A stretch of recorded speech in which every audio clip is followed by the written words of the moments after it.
엄마, 가족인데 무슨 돈 이야기예요? 딸의 그 한마디가 가슴에 비수처럼 꽂혔습니다. 저는 그 자리에서 아무 말도 하지 못했어요. 그저 고개만 끄덕이고 일어섰죠.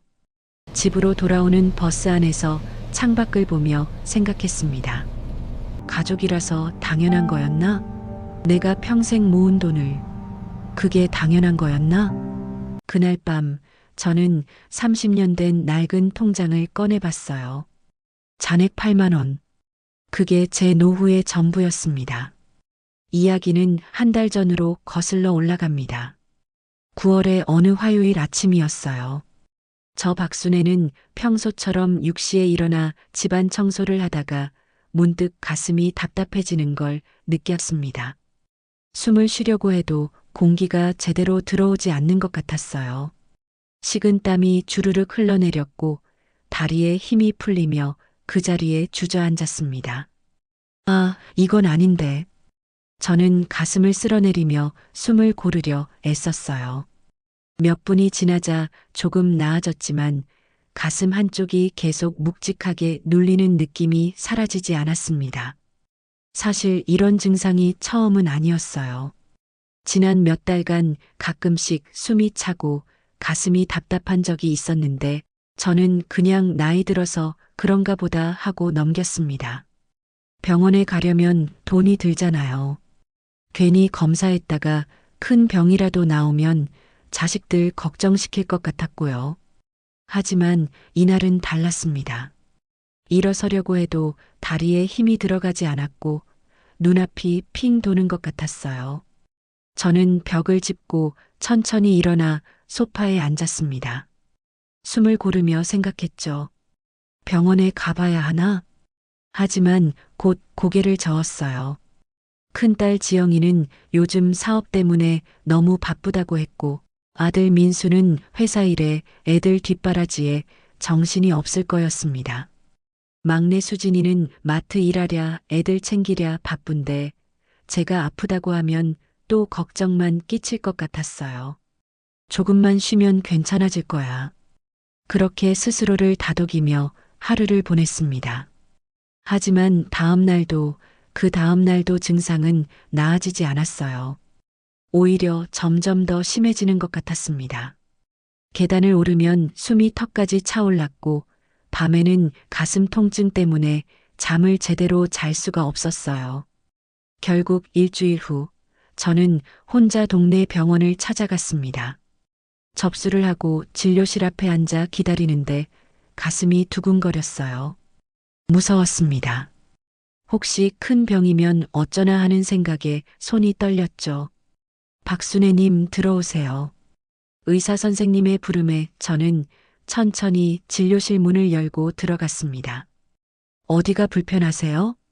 가슴이 답답하고 숨이 잘 안 쉬어져요. 요즘 계단만 올라도 너무 힘들어서요. 언제부터 그러셨어요?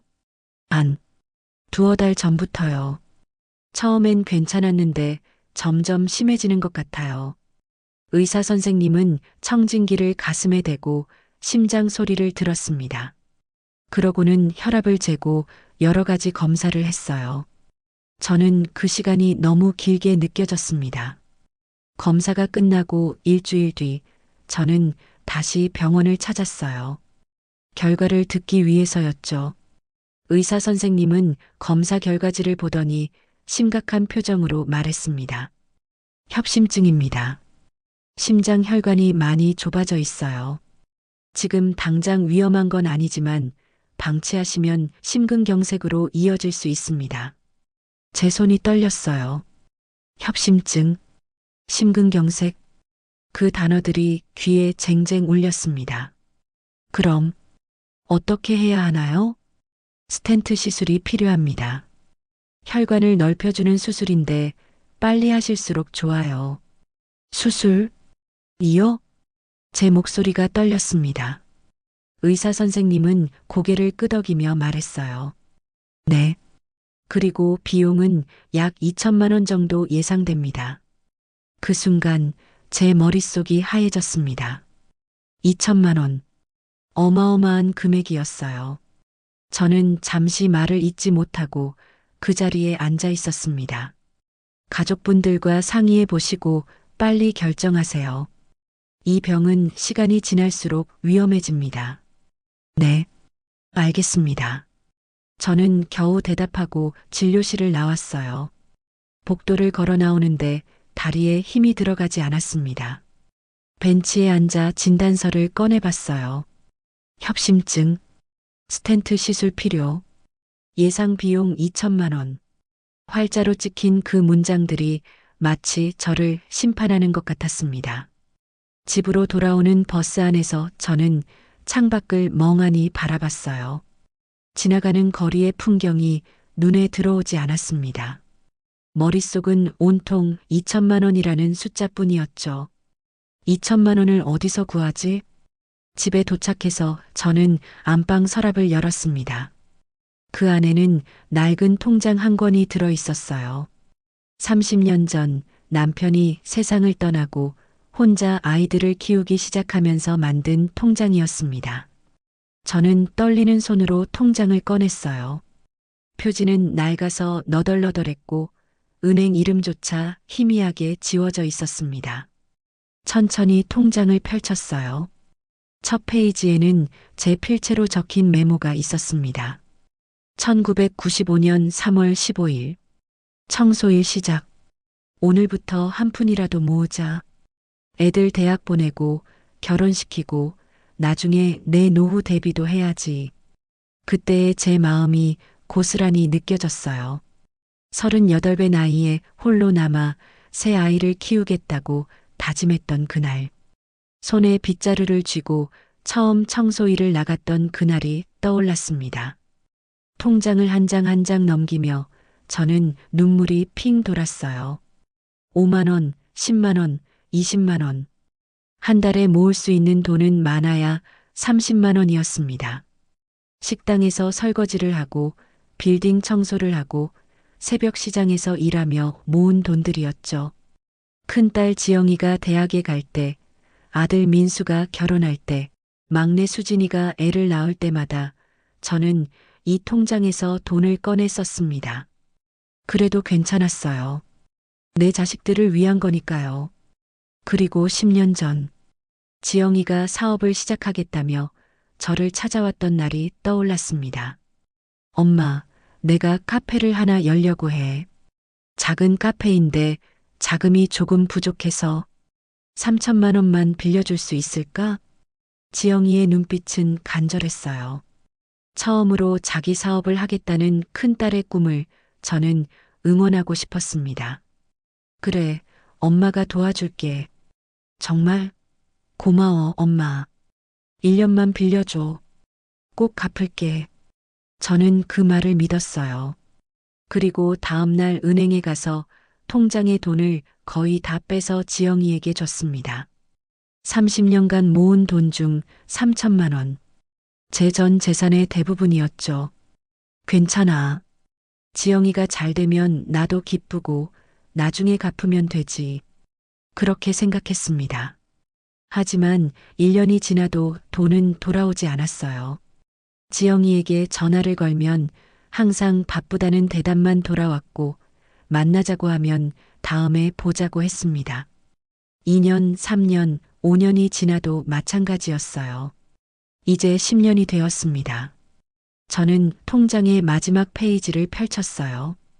거기에는 빨간 글씨로 적힌 잔액이 보였습니다. 8만 원, 8만 원. 그게 30년간 일하며 모은 돈의 마지막 잔액이었습니다. 저는 통장을 꼭 쥐고 한참을 그 자리에 앉아 있었어요. 눈물이 흘러내렸지만 닦지 않았습니다. 그냥 흐르는 대로 두었죠. 2천만 원을 어떻게 마련하지? 생각할수록 막막했습니다. 제가 가진 건 이 8만 원뿐이었고 월세로 들어오는 돈도 생활비로 다 나가고 나면 남는 게 없었어요. 그때 문득 지영이 얼굴이 떠올랐습니다. 지영이한테 말해볼까? 하지만 곧 고개를 저었어요. 지영이는 요즘 사업이 안 좋다고 했습니다. 전화할 때마다 힘들다는 말만 했죠. 그런 지영이에게 어떻게 돈 이야기를 꺼내겠어요? 그래도 내가 아픈 건 말해야 하지 않을까? 저는 휴대폰을 꺼냈어요. 지영이 전화번호를 누르려다가 멈췄습니다. 손가락이 떨렸어요. 괜히 걱정만 끼치는 거 아닐까? 지영이도 힘든데. 결국 전화를 걸지 못하고 휴대폰을 내려놓았습니다. 그날 밤 저는 잠을 이루지 못했어요. 천장을 바라보며 생각했습니다. 어떻게 해야 하지? 수술을 안 받으면 위험하다고 했는데. 그렇다고 돈이 어디 있어? 새벽까지 뒤척이다가 겨우 잠이 들었습니다. 다음 날 아침 저는 결심했어요. 지영이에게 전화를 걸기로요. 아픈 건 말해야겠다고 생각했습니다. 그래야 지영이도 알고 같이 방법을 찾을 수 있을 테니까요.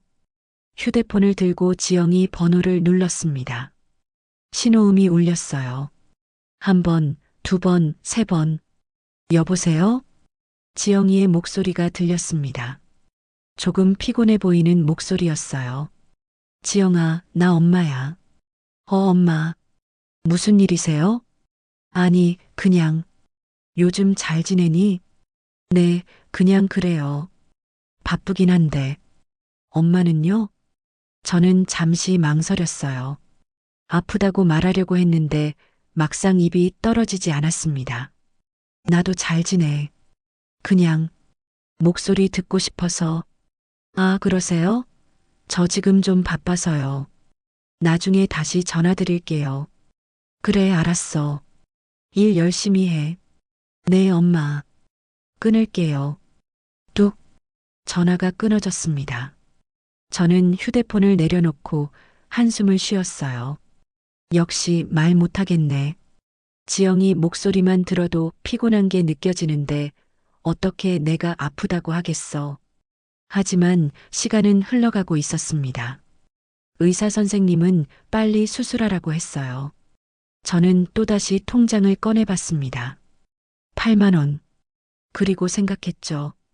지영이한테 그때 빌려준 돈을 돌려달라고 해볼까? 가슴이 두근거렸습니다. 10년 동안 한 번도 돈 이야기를 꺼낸 적이 없었거든요. 지영이가 힘들어 보여서 또 괜히 갚으라는 소리 하면 서운해할까봐 참고 또 참았습니다. 하지만 이젠 정말 급했어요. 전부는 아니더라도 조금이라도 돌려받으면. 저는 다시 휴대폰을 들었습니다. 이번에는 문자를 보내기로 했어요. 지영아, 엄마가 할 말이 있어. 시간 될 때 한번 만날 수 있을까? 전송 버튼을 누르는 제 손가락이 떨렸습니다. 몇 시간 후 지영이에게서 답장이 왔어요. 이번 주 토요일 괜찮으세요? 카페에서 봐요. 저는 답장을 보내며 가슴이 콩닥콩닥 뛰었습니다. 그래, 토요일에 보자. 그때 말해야지. 내가 아프다는 것도, 그리고 그때 빌려준 돈 이야기도. 토요일까지는 사흘이 남았습니다. 저는 그 사흘 동안 무슨 말을 어떻게 꺼낼지 수없이 생각했어요. 밤마다 혼자 중얼거리며 연습도 했습니다. 지영아, 엄마가 사실은 요즘 몸이 안 좋아서. 지영아, 그때 빌려준 돈 말인데. 어떻게 말해도 마음이 편하지 않았어요. 하지만 어쩔 수 없었습니다. 제 목숨이 걸린 일이었으니까요. 토요일이 되었습니다. 저는 아침 일찍 일어나 옷을 갈아입었어요. 오래된 카디건을 꺼내 입고 거울을 봤습니다. 거울 속 제 얼굴은 초췌해 보였어요. 언제부터인가 주름이 깊어졌고 머리는 하얗게 새었습니다. 나도 이제 늙었구나. 한숨을 쉬며 집을 나섰습니다. 지영이가 정한 카페로 가는 버스 안에서 저는 계속 마음을 가다듬었어요. 가슴이 두근거리고 손에 땀이 났습니다. 괜찮아.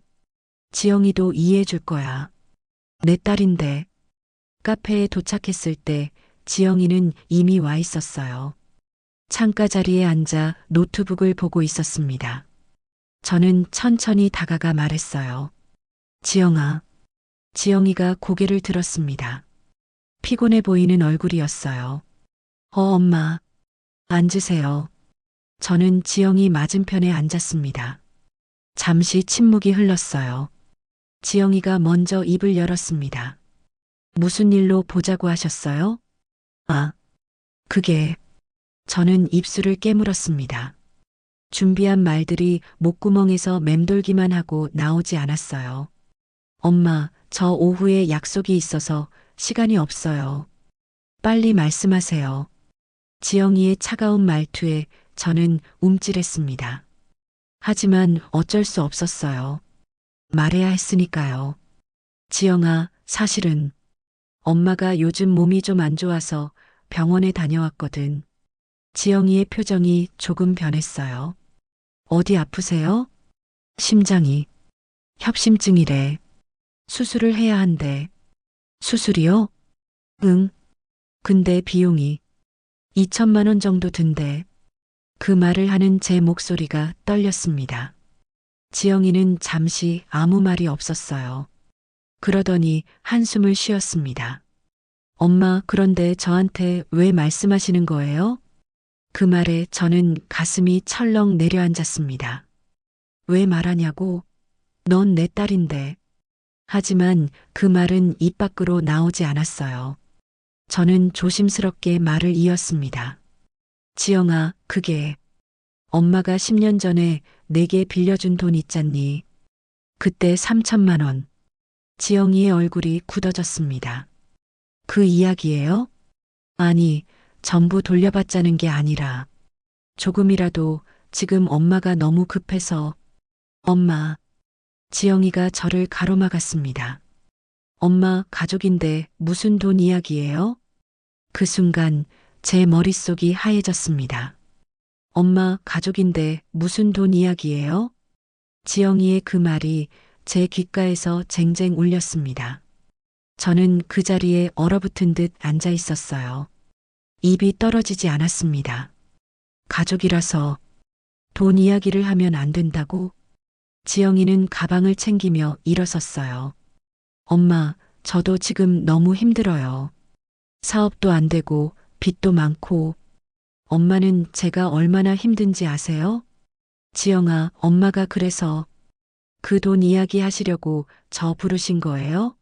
10년이나 지났는데 이제 와서 갚으라고요? 지영이의 목소리가 날카로웠습니다. 주변 사람들이 우리를 쳐다봤어요. 아니야, 그게 아니라. 엄마, 저 진짜 바빠요. 먼저 갈게요. 지영이는 그렇게 말하고 카페를 나가버렸습니다. 저는 그 자리에 혼자 남겨졌어요. 카페 창가 자리에 홀로 앉아 저는 지영이가 나간 문을 멍하니 바라봤습니다. 사람들의 웃음소리와 커피 머신 소리가 귓가에 울렸지만 아무것도 제대로 들리지 않았어요. 내가 뭘 잘못한 걸까? 테이블 위에 놓인 제 차가운 커피잔을 바라봤습니다.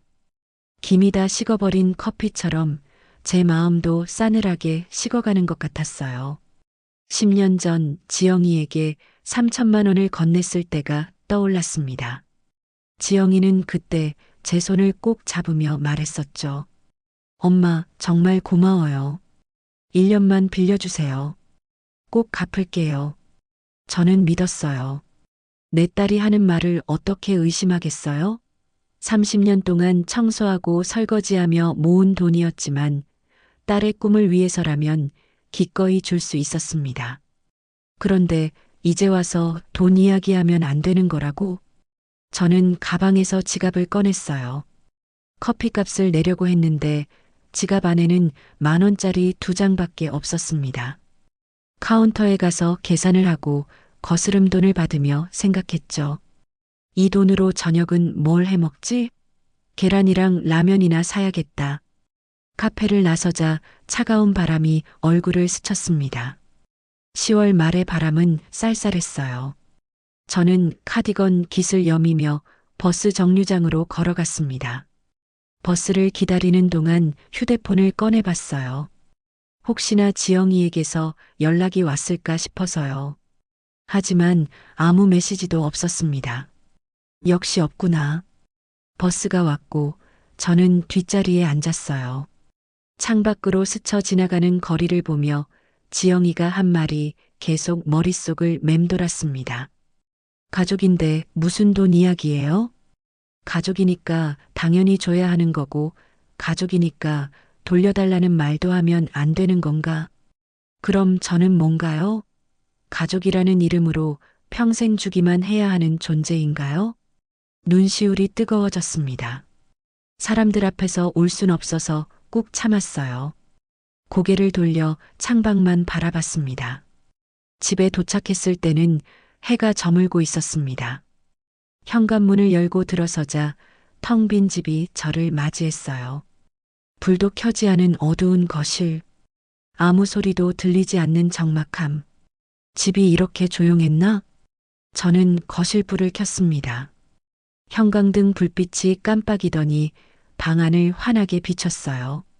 벽에 걸린 가족 사진이 눈에 들어왔습니다. 10년 전 지영이 카페 오픈 날 찍은 사진이었어요. 지영이는 환하게 웃고 있었고 제 옆에는 민수와 수진이도 있었습니다. 저도 웃고 있었죠. 그때는 정말 행복했었어요. 지영이가 꿈을 이룬 것 같아서 뿌듯했었습니다. 그때로 돌아갈 수는 없는 걸까? 저는 부엌으로 가서 냉장고를 열었어요. 김치, 계란 몇 개, 시든 파 한 줌. 그게 전부였습니다. 저는 계란 2개를 꺼내 프라이팬에 올렸어요. 지글지글 계란이 익는 소리만 부엌에 울렸습니다. 저는 뒤집개로 계란을 뒤집으며 한숨을 쉬었어요. 밥이라도 먹어야지. 하지만 식욕이 없었습니다. 계란 프라이와 김치를 밥 위에 올려놓고 식탁에 앉았지만 젓가락이 잘 움직여지지 않았어요. 한 입 떠서 입에 넣었는데 모래를 씹는 것 같았습니다. 억지로 삼키고 물을 한 모금 마셨어요. 이러면 안 되는데. 수술도 해야 하는데 밥이라도 먹어야지. 그렇게 스스로를 다독이며 밥 반 공기를 겨우 비웠습니다. 설거지를 하는데 휴대폰이 울렸어요. 저는 황급히 손을 닦고 휴대폰을 집어들었습니다. 지영이인가? 하지만 화면에 뜬 이름은 막내딸 수진이었습니다. 여보세요? 엄마, 나 수진이야. 오늘 언니 만났어? 응. 어떻게 됐어? 언니가 도와준다고 했어? 저는 잠시 말을 잇지 못했어요. 수진이에게 뭐라고 말해야 할지 몰랐습니다. 엄마, 왜 말이 없어? 설마 언니가. 아니야. 언니도 요즘 힘들다고 하더라. 엄마는 괜찮아. 엄마, 진짜 괜찮아요? 수술비는 어떻게 하려고? 엄마가 알아서 할게. 걱정 마. 수진이는 한숨을 쉬었어요. 엄마, 나도 도와드리고 싶은데 우리도 형편이 안 돼서. 미안해. 무슨 소리야? 내가 미안할 게 뭐가 있니? 너도 애들 키우느라 힘든데. 그래도 엄마 혼자 이렇게 두는 게 너무 마음이 안 좋아. 괜찮아. 엄마는 진짜 괜찮으니까 걱정하지 마. 알았어, 엄마. 그럼 자주 전화할게. 그래, 알았어. 전화를 끊고 저는 휴대폰을 내려놓았어요. 수진이 목소리에서 걱정이 묻어났지만 제가 더 걱정시킬 순 없었습니다. 애들한테 짐이 되고 싶지 않아. 저는 다시 설거지를 마저 했어요. 그릇을 닦으면서 문득 눈물이 뚝 떨어졌습니다. 손등으로 눈물을 닦았지만 자꾸만 흘러내렸어요. 왜 이렇게 눈물이 나오는지 모르겠네. 밤 9시가 되었습니다. 저는 안방으로 들어가 서랍을 열었어요. 그 안에 있는 낡은 통장을 꺼냈습니다. 이미 100번도 넘게 봤던 통장이었지만 오늘따라 더 무겁게 느껴졌어요. 저는 침대에 앉아 통장을 천천히 펼쳤습니다. 첫 페이지부터 하나하나 넘기며 봤어요. 제가 입금한 돈의 흔적들이 고스란히 남아 있었습니다. 1995년 3월 5만 원, 1995년 4월 10만 원, 1995년 5월 7만 원. 한 달에 모을 수 있는 돈이 많아야 2,030만 원이었어요. 그렇게 30년을 모았습니다. 아이들 학비, 결혼 자금, 손주들 용돈을 주고 나면 항상 통장은 텅텅 비었지만 그래도 괜찮았어요. 내 자식들을 위한 거니까. 하지만 지금은 달랐습니다. 통장의 중간 부분을 펼쳤어요. 2014년 8월 15일 3천만 원이 빠져나간 날의 기록이 보였습니다. 출금 3천만 원. 그 아래 제 손글씨로 적힌 메모가 있었어요. 지영이 카페 자금. 1년 후 돌려받기로. 1년 후. 하지만 10년이 지났습니다. 저는 그 메모를 한참 동안 바라봤어요. 희미하게 바랜 글씨가 제 마음처럼 흐릿하게 느껴졌습니다. 내가 너무 순진했던 걸까? 통장의 마지막 페이지를 펼쳤습니다. 빨간 숫자로 찍힌 잔액. 8만 원. 8만 원. 30년의 세월이 8만 원으로 남았습니다. 저는 통장을 가슴에 꼭 안았어요. 그러자 눈물이 주체할 수 없이 쏟아졌습니다. 내가 뭘 잘못한 걸까? 왜 이렇게 됐을까? 한참을 울다가 정신을 차리니 밤 11시가 넘어 있었어요. 저는 화장실에 가서 얼굴을 씻었습니다. 거울 속 제 얼굴을 봤어요. 퉁퉁 부은 눈, 붉은 코, 깊어진 주름. 거울 속 제 모습은 너무 초라해 보였습니다. 언제부터 이렇게 늙었을까?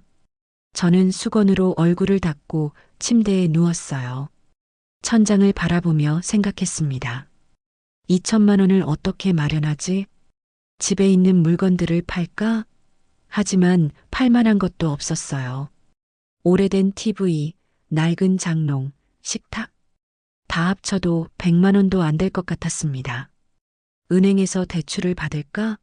하지만 68세에 별 수입도 없는 제가 대출을 받을 수 있을지 의문이었어요.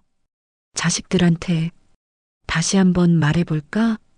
하지만 오늘 지영이의 반응을 떠올리니 입이 떨어지지 않았습니다. 민수는 아내 눈치에 제대로 도와줄 수 없을 것 같았고 수진이는 마음은 있어도 형편이 안 됐어요. 결국 혼자 해결해야 하는구나. 그렇게 생각하니 가슴이 답답해졌습니다. 숨쉬기가 힘들어지고 또다시 가슴 한쪽이 조여오는 것 같았어요. 약이라도 먹어야겠다.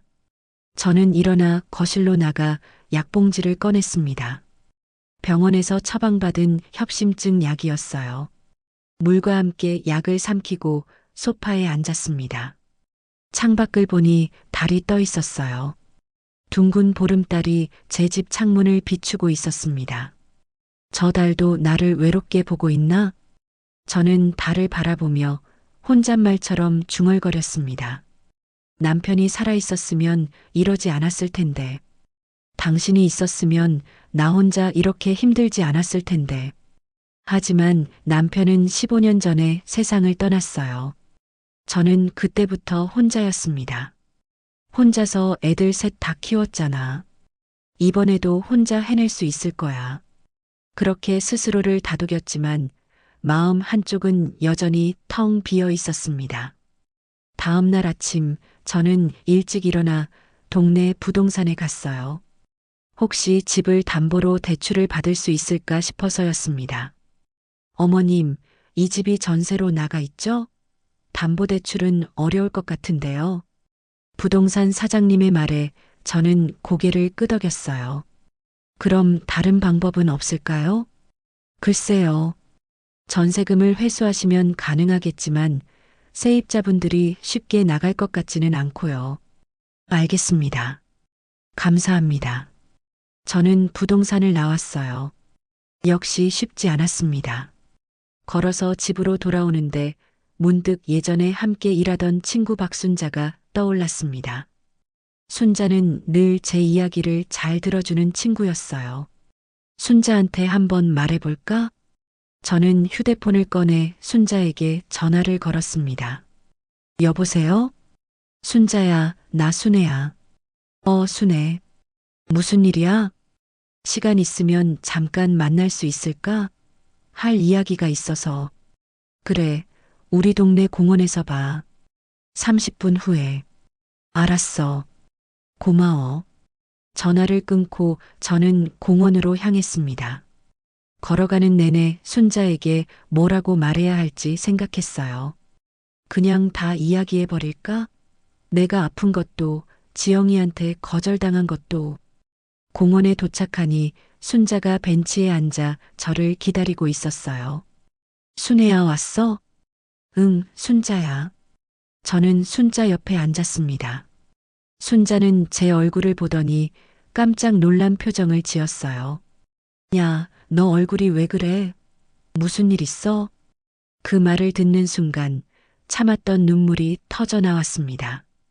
순자야, 왜 그래? 무슨 일이야? 순자가 제 손을 잡았어요. 그 따뜻한 손길에 저는 더 이상 참을 수 없었습니다. 그날 아침 공원 벤치에서 저는 친구에게 모든 것을 털어놨습니다. 제가 아픈 것, 수술비가 필요한 것, 지영이에게 돈을 빌려줬던 것, 그리고 어제 거절당한 것까지. 순자는 제 이야기를 다 듣고 한숨을 크게 쉬었어요. 순애야, 너 그동안 혼자 얼마나 힘들었어. 순자야, 나 어떻게 해야 해? 정말 모르겠어. 순자는 잠시 생각하더니 말했습니다. 일단은 민수나 수진이한테도 제대로 이야기해봐. 지영이만 믿지 말고. 그리고 정 안 되면 내가 조금이라도 도와줄게. 큰 돈은 아니지만. 순자야, 우리 오래 알고 지낸 사이잖아.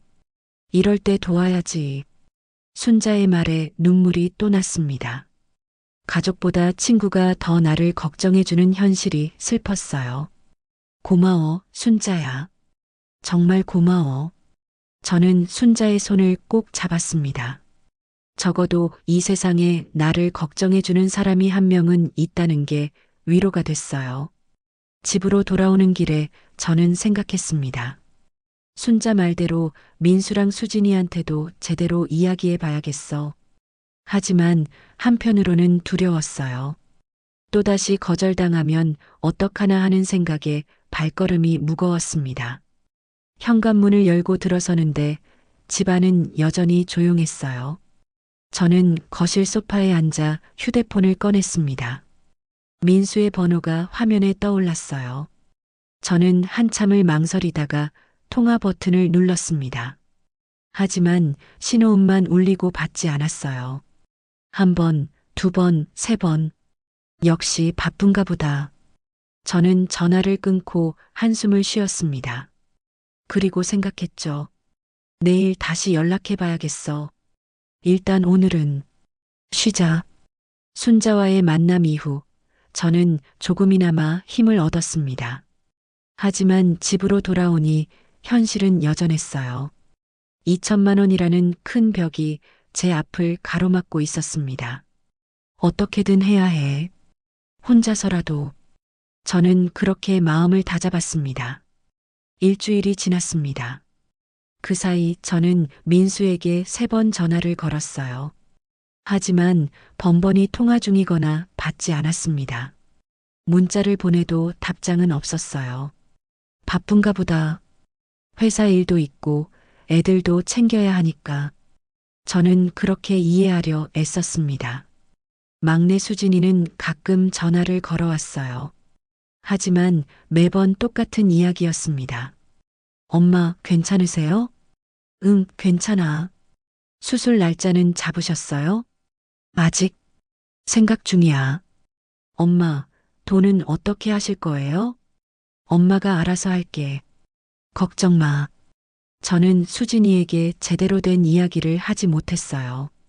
수진이 목소리에서 걱정이 느껴지면 느껴질수록 더 말할 수가 없었습니다.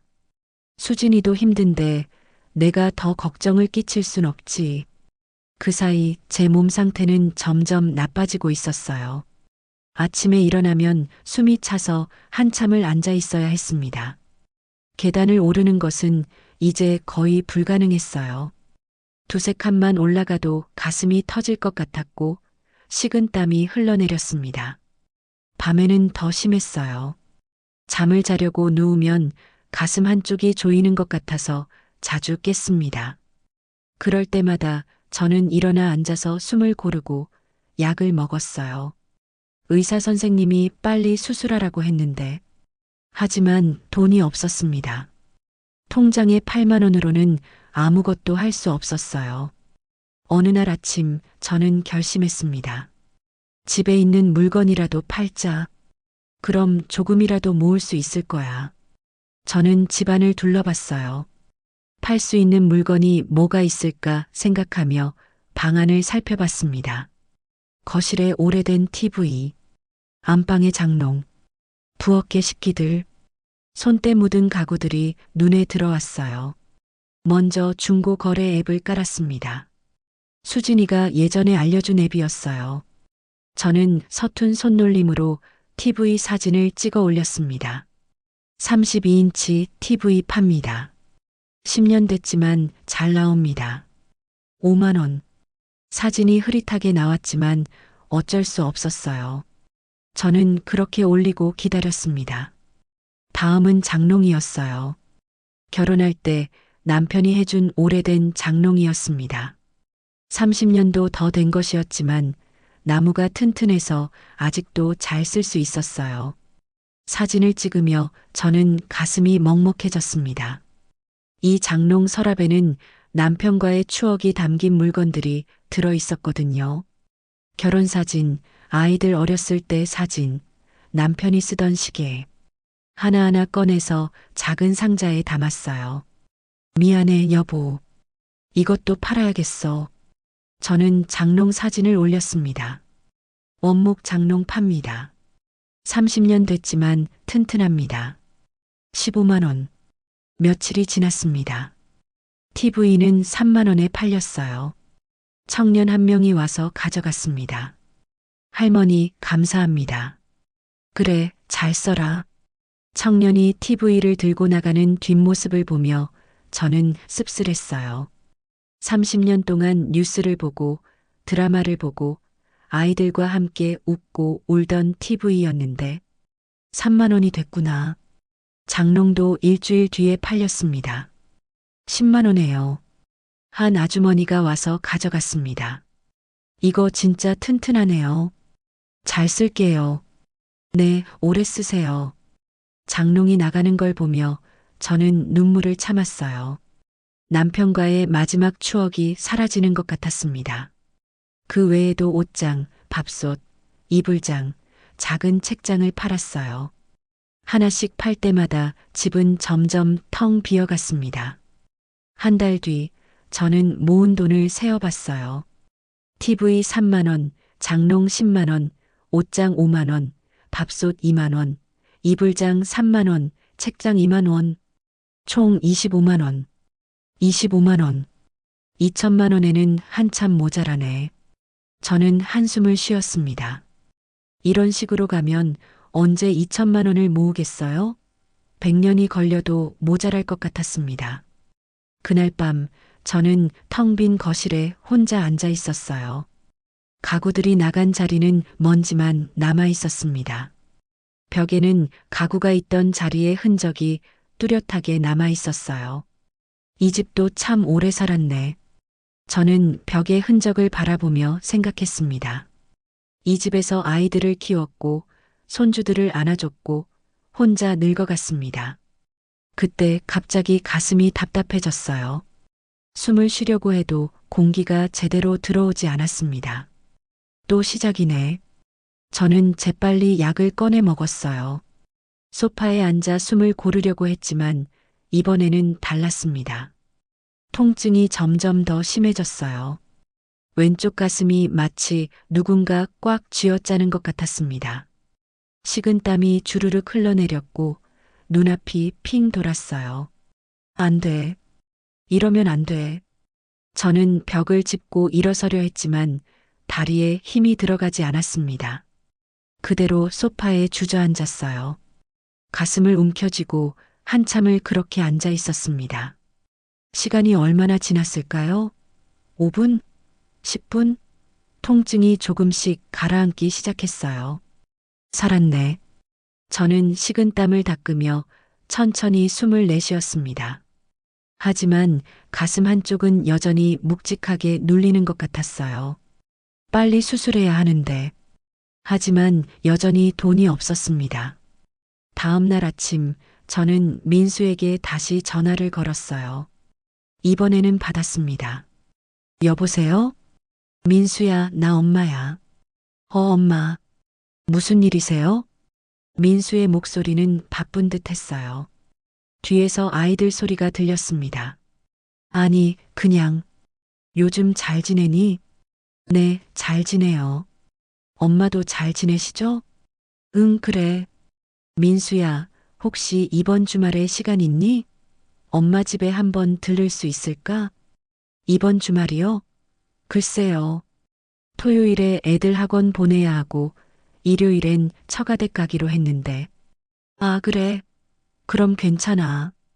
다음에 봐. 네, 엄마. 다음에 뵐게요. 끊을게요. 뚝. 전화가 끊어졌습니다. 저는 휴대폰을 내려놓고 한숨을 쉬었어요. 역시 바쁘구나. 나도 아들이 있는데. 이렇게 외로울 수가 있네. 일주일이 더 지났습니다. 제 몸 상태는 더욱 나빠졌어요. 이제는 집안일도 제대로 하기 힘들었습니다. 청소를 하다가도 자주 쉬어야 했고, 설거지를 하면 손이 떨렸어요. 밥도 제대로 먹지 못했습니다. 식욕이 없었거든요.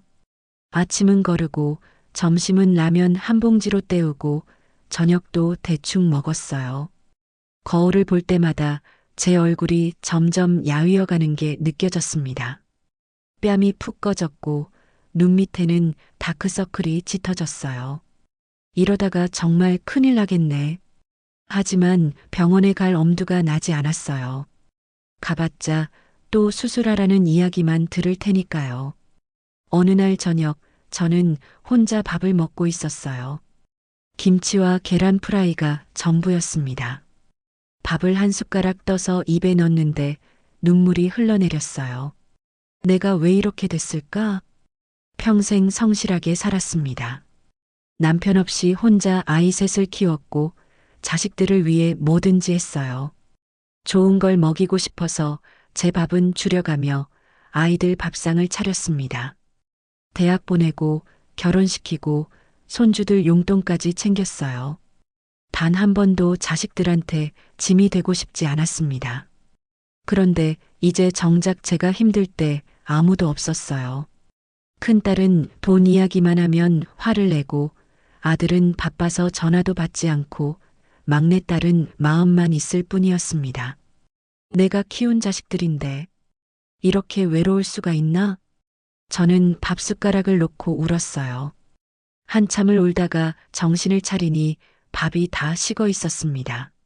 며칠 후 순자가 집에 찾아왔어요. 순애야, 문 열어. 현관문을 열자 순자가 서 있었습니다. 손에는 비닐봉지가 들려 있었어요. 순자야, 왜 왔어? 너 요즘 연락도 안 하고 그래서 걱정돼서 왔지. 들어가도 돼? 그래, 들어와. 순자가 집 안에 들어와서 둘러보더니 깜짝 놀란 표정을 지었습니다. 야, 순애야. 집이 왜 이래? 가구들은 다 어디 갔어? 팔았어. 뭐? 팔았다고? 병원비 마련하려고. 조금이라도 모으려고. 순자는 한숨을 쉬며 제 손을 잡았어요. 순애야, 이러면 안 되지. 몸은 어때? 응. 그냥 그래. 그냥 그래. 얼굴 봐. 완전히 야위었잖아. 순자는 비닐봉지를 꺼내 보였습니다. 내가 반찬 좀 만들어 왔어. 김치찌개랑 멸치볶음. 이거라도 먹어. 순자야. 울지 마. 친구 사이에 이런 거 당연한 거야. 순자는 부엌으로 가서 반찬을 냉장고에 넣었어요. 그러고는 제 옆에 앉았습니다. 순애야, 자식들한테 제대로 이야기해봤어? 했는데. 다들 바빠. 지영이는 만나는 것도 싫어하는 것 같고, 민수는 전화도 잘 안 받고 수진이는 마음은 있는데 형편이 안 되잖아. 순자는 고개를 저었습니다. 그래도 자식들이 엄마가 얼마나 아픈지는 알아야 하지 않겠어? 제대로 말해봐. 그래도 순애야, 이러다가 진짜 큰일 나. 수술 날짜라도 잡아. 돈이 없는데 어떻게 날짜를 잡아? 저는 말을 잇지 못했어요. 순자는 제 손을 꼭 쥐며 말했습니다. 일단 날짜부터 잡아. 그리고 자식들한테 확실하게 말해. 엄마가 이렇게 아프다고, 수술비가 필요하다고. 그래야 정신 차릴 거야. 순자의 말이 맞았어요. 저는 고개를 끄덕였습니다. 알았어. 내일 병원 가볼게. 그래, 그렇게 해. 나도 내 형편에서 할 수 있는 만큼 도와줄게. 고마워, 순자야. 진짜 고마워. 순자는 1시간쯤 있다가 돌아갔어요. 저는 순자가 두고 간 김치찌개를 데워서 먹었습니다. 따뜻한 국물을 마시니 마음이 조금 녹는 것 같았어요. 순자 말대로 해야겠어. 더 이상 미룰 수가 없어. 다음 날 아침 저는 병원에 갔습니다. 선생님, 수술 날짜를 잡고 싶어요. 의사 선생님은 고개를 끄덕였어요. 잘 결정하셨습니다. 2주 후로 잡을 수 있는데 괜찮으세요? 네, 괜찮습니다. 그럼 수술 전 검사부터 해야 하는데 다음 주에 한번 오세요. 알겠습니다. 수술 날짜를 잡고 나오니 마음이 복잡했어요. 2주 후, 그때까지 2천만 원을 마련해야 한다는 뜻이었습니다. 어떻게든 해야 해. 집으로 돌아오는 길에 저는 생각했습니다. 이제 자식들한테 제대로 이야기해야겠다고, 더 이상 미룰 수 없다고. 현관문을 열고 들어서는데 휴대폰이 울렸어요. 화면을 보니 수진이었습니다. 여보세요? 엄마, 나 수진이야. 엄마, 큰일 났어. 수진이의 다급한 목소리에 저는 가슴이 철렁 내려앉았습니다. 왜? 무슨 일이야? 엄마 집 근처에 사는 김 아줌마가 나한테 전화했는데 며칠 전에 엄마가 집에서 쓰러지셨다면서요? 진짜예요? 저는 말문이 막혔어요. 그날 일을 수진이가 알게 된 거였습니다. 아니야, 그냥 잠깐. 엄마, 왜 그런 큰일을 나한테 말 안 하셨어요? 혼자 얼마나 무서웠어요?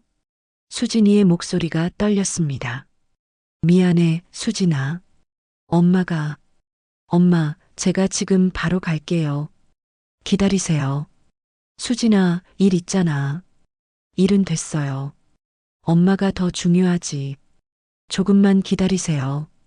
전화가 끊어졌습니다. 저는 휴대폰을 쥔 채 그 자리에 서 있었어요. 수진이가 온다는 말에 눈물이 났습니다. 이제 숨길 수 없겠구나. 수진이가 온다는 말에 저는 서둘러 집안을 둘러봤습니다. 텅 빈 거실, 벽에 남은 먼지 자국들. 수진이가 보면 뭐라고 할까요? 차라리 잘 됐어. 이제 숨길 수도 없고. 저는 한숨을 쉬며 소파에 앉아 수진이를 기다렸습니다. 30분쯤 지났을까요? 현관 초인종이 울렸습니다. 엄마, 나 수진이야. 문 열어줘. 저는 천천히 일어나 현관문을 열었어요. 수진이가 숨을 헐떡이며 서 있었습니다. 마트 유니폼 차림이었어요. 일하다가 바로 옷 모양이었습니다. 엄마, 수진이가 저를 보더니 눈시울이 붉어졌어요. 엄마, 얼굴이 왜 이래? 완전히 야위었잖아. 괜찮아, 들어와. 수진이가 집 안으로 들어왔어요. 그리고 거실을 둘러보더니 입을 다물지 못했습니다.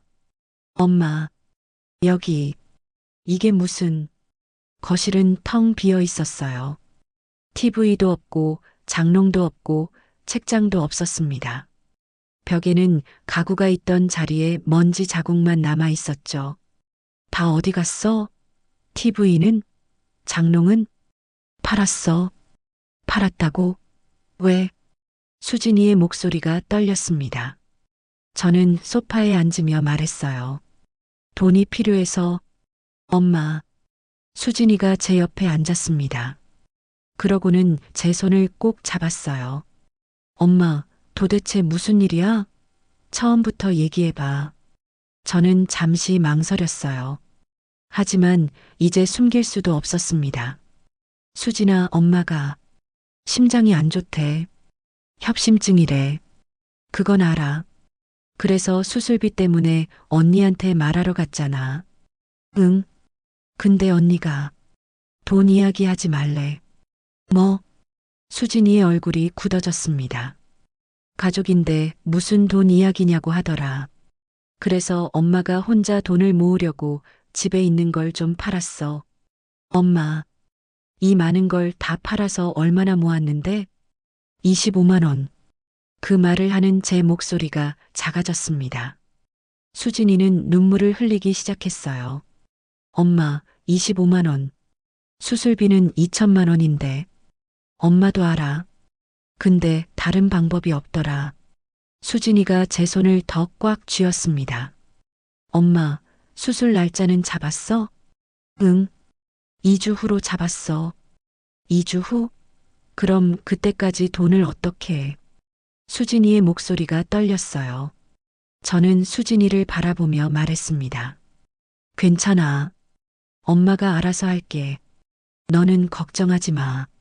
엄마, 지금 무슨 소리예요? 어떻게 2주 만에 2천만 원을 마련해요? 수진이가 소리쳤습니다. 저는 아무 말도 할 수 없었어요. 수진이는 잠시 생각하더니 일어났습니다. 엄마, 잠깐만. 엄마 서류 같은 거 어디 있어? 서랍에 있는데. 왜? 확인해 봐야 할 게 있어. 수진이는 안방으로 가서 서랍을 열었어요. 저는 뒤따라 들어갔습니다. 수진아, 뭘 찾는 거야? 병원 서류요. 진단서 같은 거. 수진이가 서랍을 뒤지더니 병원 진단서를 꺼냈어요. 그리고 내용을 읽기 시작했습니다. 저는 옆에서 조용히 지켜봤어요. 수진이의 얼굴이 점점 굳어지는 게 보였습니다. 엄마, 이거 진짜예요? 응. 협심증, 스텐트 시술 필요, 지연씨 심근경색 위험. 수진이의 손이 떨렸어요. 엄마, 이렇게 심각한 거였어? 왜 진작에 말 안 했어? 너희들 걱정시키고 싶지 않았어. 엄마. 수진이가 진단서를 꽉 쥐며 울기 시작했습니다. 엄마가 이렇게 아픈데 걱정시키기 싫어서 혼자 알았다고? 그럼 엄마가 죽으면 우리는 어떡하라고요? 수진아, 미안해. 엄마가 미안해. 저는 수진이를 안아줬어요. 수진이는 제 품에서 한참을 울었습니다. 한참 후 수진이가 눈물을 닦으며 말했어요. 엄마, 언니한테 제대로 말해야겠어. 수진아, 언니는. 아니에요. 언니가 알아야 해요. 엄마가 얼마나 심각한지. 수진이는 휴대폰을 꺼내 지영이에게 전화를 걸었습니다. 저는 옆에서 지켜봤어요. 여보세요? 지영이의 목소리가 들렸습니다. 언니, 나 수진이야. 수진아. 무슨 일이야? 언니, 엄마 집 왔는데 큰일 났어. 뭐가? 엄마 협심증이래. 2주 후에 수술해야 하는데 수술비가 2천만 원이래. 전화기 너머로 침묵이 흘렀습니다. 언니 들었어? 응, 들었어. 언니, 우리가 도와드려야 해. 엄마 혼자서는 안 돼. 수진아, 나도 요즘 너무 힘들어. 사업도 안 되고 빚도 많고. 언니, 엄마가 지금 죽을 수도 있다고. 수진이의 목소리가 커졌습니다. 저는 수진이의 어깨를 잡으며 말했어요. 수진아, 됐어. 하지만 수진이는 계속했습니다. 언니, 10년 전에 엄마한테 3천만 원 빌린 거 알아? 그건 엄마가 준 거야. 빌린 거잖아. 언니가 1년 후에 갚겠다고 했잖아. 수진아, 너 지금 뭐 하는 거야? 나한테 돈 갚으라고 하는 거야? 지영이의 목소리가 날카로워졌어요. 아니, 그게 아니라. 언니, 이번에는 진짜 도와줘야 해. 엄마가 정말 위험하다고. 수진아, 나도 지금 너무 바빠. 내가 알아서 해. 나는 도울 수 없어. 언니, 뚝. 전화가 끊어졌습니다. 수진이는 휴대폰을 쥔 채 그 자리에 멍하니 서 있었어요. 저는 수진이의 등을 쓰다듬으며 말했습니다. 괜찮아, 수진아. 언니도 힘든가 보다. 괜찮을 리가 있어요, 엄마. 언니가 어떻게 이럴 수가 있어요? 수진이는 눈물을 닦으며 다시 휴대폰을 들었습니다. 오빠한테도 전화해 볼게요. 수진이는 민수에게 전화를 걸었어요. 여보세요? 오빠, 나 수진이야. 수진아. 무슨 일이야? 오빠, 엄마 좀 도와드려야 할 것 같아. 엄마가 심장 수술을 해야 하는데. 수술? 엄마가 아프셔? 응. 협심증이래. 2주 후에 수술인데 수술비가 2천만 원이야. 민수는 잠시 침묵했습니다. 2천만 원. 그건 좀 큰 돈인데. 오빠, 우리가 나눠서라도 해야 하지 않을까?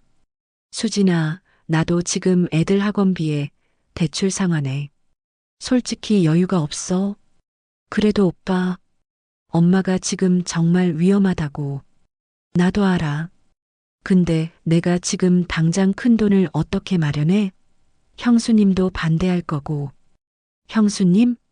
수진이의 목소리가 차가워졌습니다. 엄마 목숨이 달린 문제인데 형수님 눈치를 봐. 수진아, 그게 아니라. 됐어, 오빠. 알았어. 수진이는 전화를 끊었습니다. 그리고 소파에 주저앉았어요. 엄마, 오빠도 안 되겠어. 저는 수진이 옆에 앉았습니다. 괜찮아, 수진아. 오빠도 형편이 어려운가 봐. 무슨 괜찮아요, 엄마. 형편이 어려워도 엄마 목숨이 달린 일인데. 수진이는 고개를 숙이고 한참을 울었습니다. 한참 후 수진이가 얼굴을 들었어요. 엄마, 내가 돈을 좀 모아볼게. 수진아, 너도 형편이 어려운 거 엄마가 알아. 괜찮아. 아니에요. 어떻게든 해볼게요. 제가 마트에서 일하는데 시간 더 늘려서 일해볼게요. 수진아. 그리고 남편이랑도 상의해 볼게요. 우리가 모은 돈이 좀 있거든요. 그거라도. 저는 수진이의 손을 잡았어요. 수진아, 고마워. 정말 고마워. 수진이는 눈물을 닦으며 웃었습니다. 엄마, 당연한 거예요. 저는 엄마 딸이잖아요. 그 말을 듣는 순간 제 눈에서도 눈물이 흘러내렸어요. 큰딸과 아들에게는 거절당했지만 막내딸만큼은 제 곁에 있어줬습니다. 수진아, 엄마가 너만 믿을게. 네, 엄마. 제가 꼭 도와드릴게요. 그날 저녁 수진이는 늦게까지 제 곁에 있어줬어요. 부엌에서 라면을 끓이고 함께 저녁을 먹고 설거지까지 해줬습니다. 그리고 텅 빈 거실을 둘러보며 말했어요. 엄마, 이러면 안 되는데. 가구도 없고. 괜찮아. 소파만 있으면 돼. 아니에요. 제가 우리 집 TV라도 가져올게요. 그럴 필요 없어. 엄마 혼자 있는데 TV 없어도 괜찮아. 수진이는 한숨을 쉬며 제 손을 잡았습니다. 엄마, 앞으로 제가 자주 올게요. 매일은 못 와도 이틀에 한 번씩은 올게요. 그래, 고마워. 그리고 엄마, 혼자 힘들면 꼭 전화하세요. 알았죠? 알았어. 밤 10시가 되어서야 수진이는 집으로 돌아갔어요. 현관문을 열고 나가면서 수진이는 다시 한번 저를 꼭 안아줬습니다. 엄마, 힘내세요. 제가 꼭 도와드릴게요. 그래, 수진아. 조심해서 가. 수진이가 떠나고 나니 집은 다시 조용해졌어요. 하지만 아까와는 달랐습니다. 마음 한쪽이 따뜻해진 것 같았어요. 수진이가 있어 다행이야. 저는 소파에 앉아 창밖을 바라봤습니다. 달이 떠 있었어요. 오늘의 달은 어제보다 조금 덜 외로워 보였습니다. 다음 날 아침 수진이에게서 문자가 왔어요. 엄마, 잘 주무셨어요? 오늘 제가 남편이랑 얘기해 볼게요. 조금이라도 도울 수 있을 거예요. 걱정 마세요. 저는 문자를 읽으며 눈물이 났습니다. 고맙다, 수진아. 정말 고마워. 하지만 동시에 미안했어요. 수진이도 형편이 어려운데 제가 짐이 되는 것 같아서요. 어떻게든 빨리 나아야 해. 수진이한테 더 이상 부담 주면 안 돼. 저는 그렇게 다짐하며 하루를 시작했습니다. 그런데 그날 오후 저는 몰랐어요. 이 가족의 진짜 비밀이 곧 드러나게 될 거라는 것을.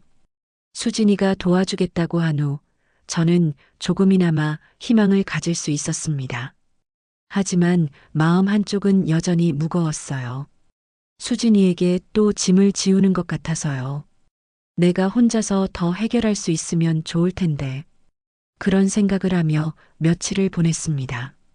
사흘 후 수진이가 다시 집에 찾아왔어요. 엄마, 나왔어. 수진아, 어서 와. 일은 괜찮아? 응, 오늘 휴무야. 그래서 엄마 집 좀 정리해 드리려고. 수진이는 청소 도구를 들고 왔었어요. 저는 말렸지만 수진이는 듣지 않았습니다. 엄마, 집이 이렇게 먼지투성이인데 어떡해? 제가 좀 닦을게요.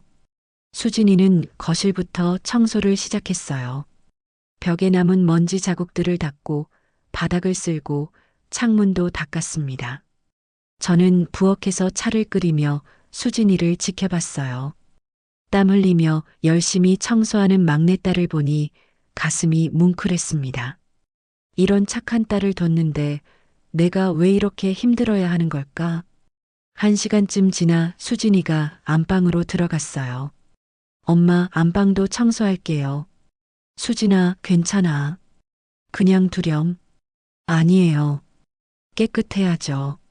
수진이는 안방 청소를 시작했습니다. 옷장을 정리하고 침대 밑을 닦고 서랍장도 정리했어요. 그런데 서랍장을 정리하다가 수진이의 손이 멈췄습니다. 엄마, 이게 뭐예요? 저는 안방으로 들어갔어요. 수진이가 손에 뭔가를 들고 있었습니다. 제 낡은 통장이었어요. 아, 그건 엄마 통장이네요. 이거 진짜 오래된 것 같은데. 수진이가 통장을 펼치기 시작했습니다. 저는 가슴이 철렁 내려앉았어요. 수진아, 그냥 두렴. 별거 아니야. 하지만 수진이는 이미 통장의 첫 페이지를 보고 있었습니다. 엄마, 이거 1995년부터예요? 응. 내 아빠 돌아가시고 만든 거야. 수진이는 통장을 한 장 한 장 넘기기 시작했어요. 저는 옆에서 지켜볼 수밖에 없었습니다. 5만 원, 10만 원, 7만 원. 수진이가 중얼거렸습니다.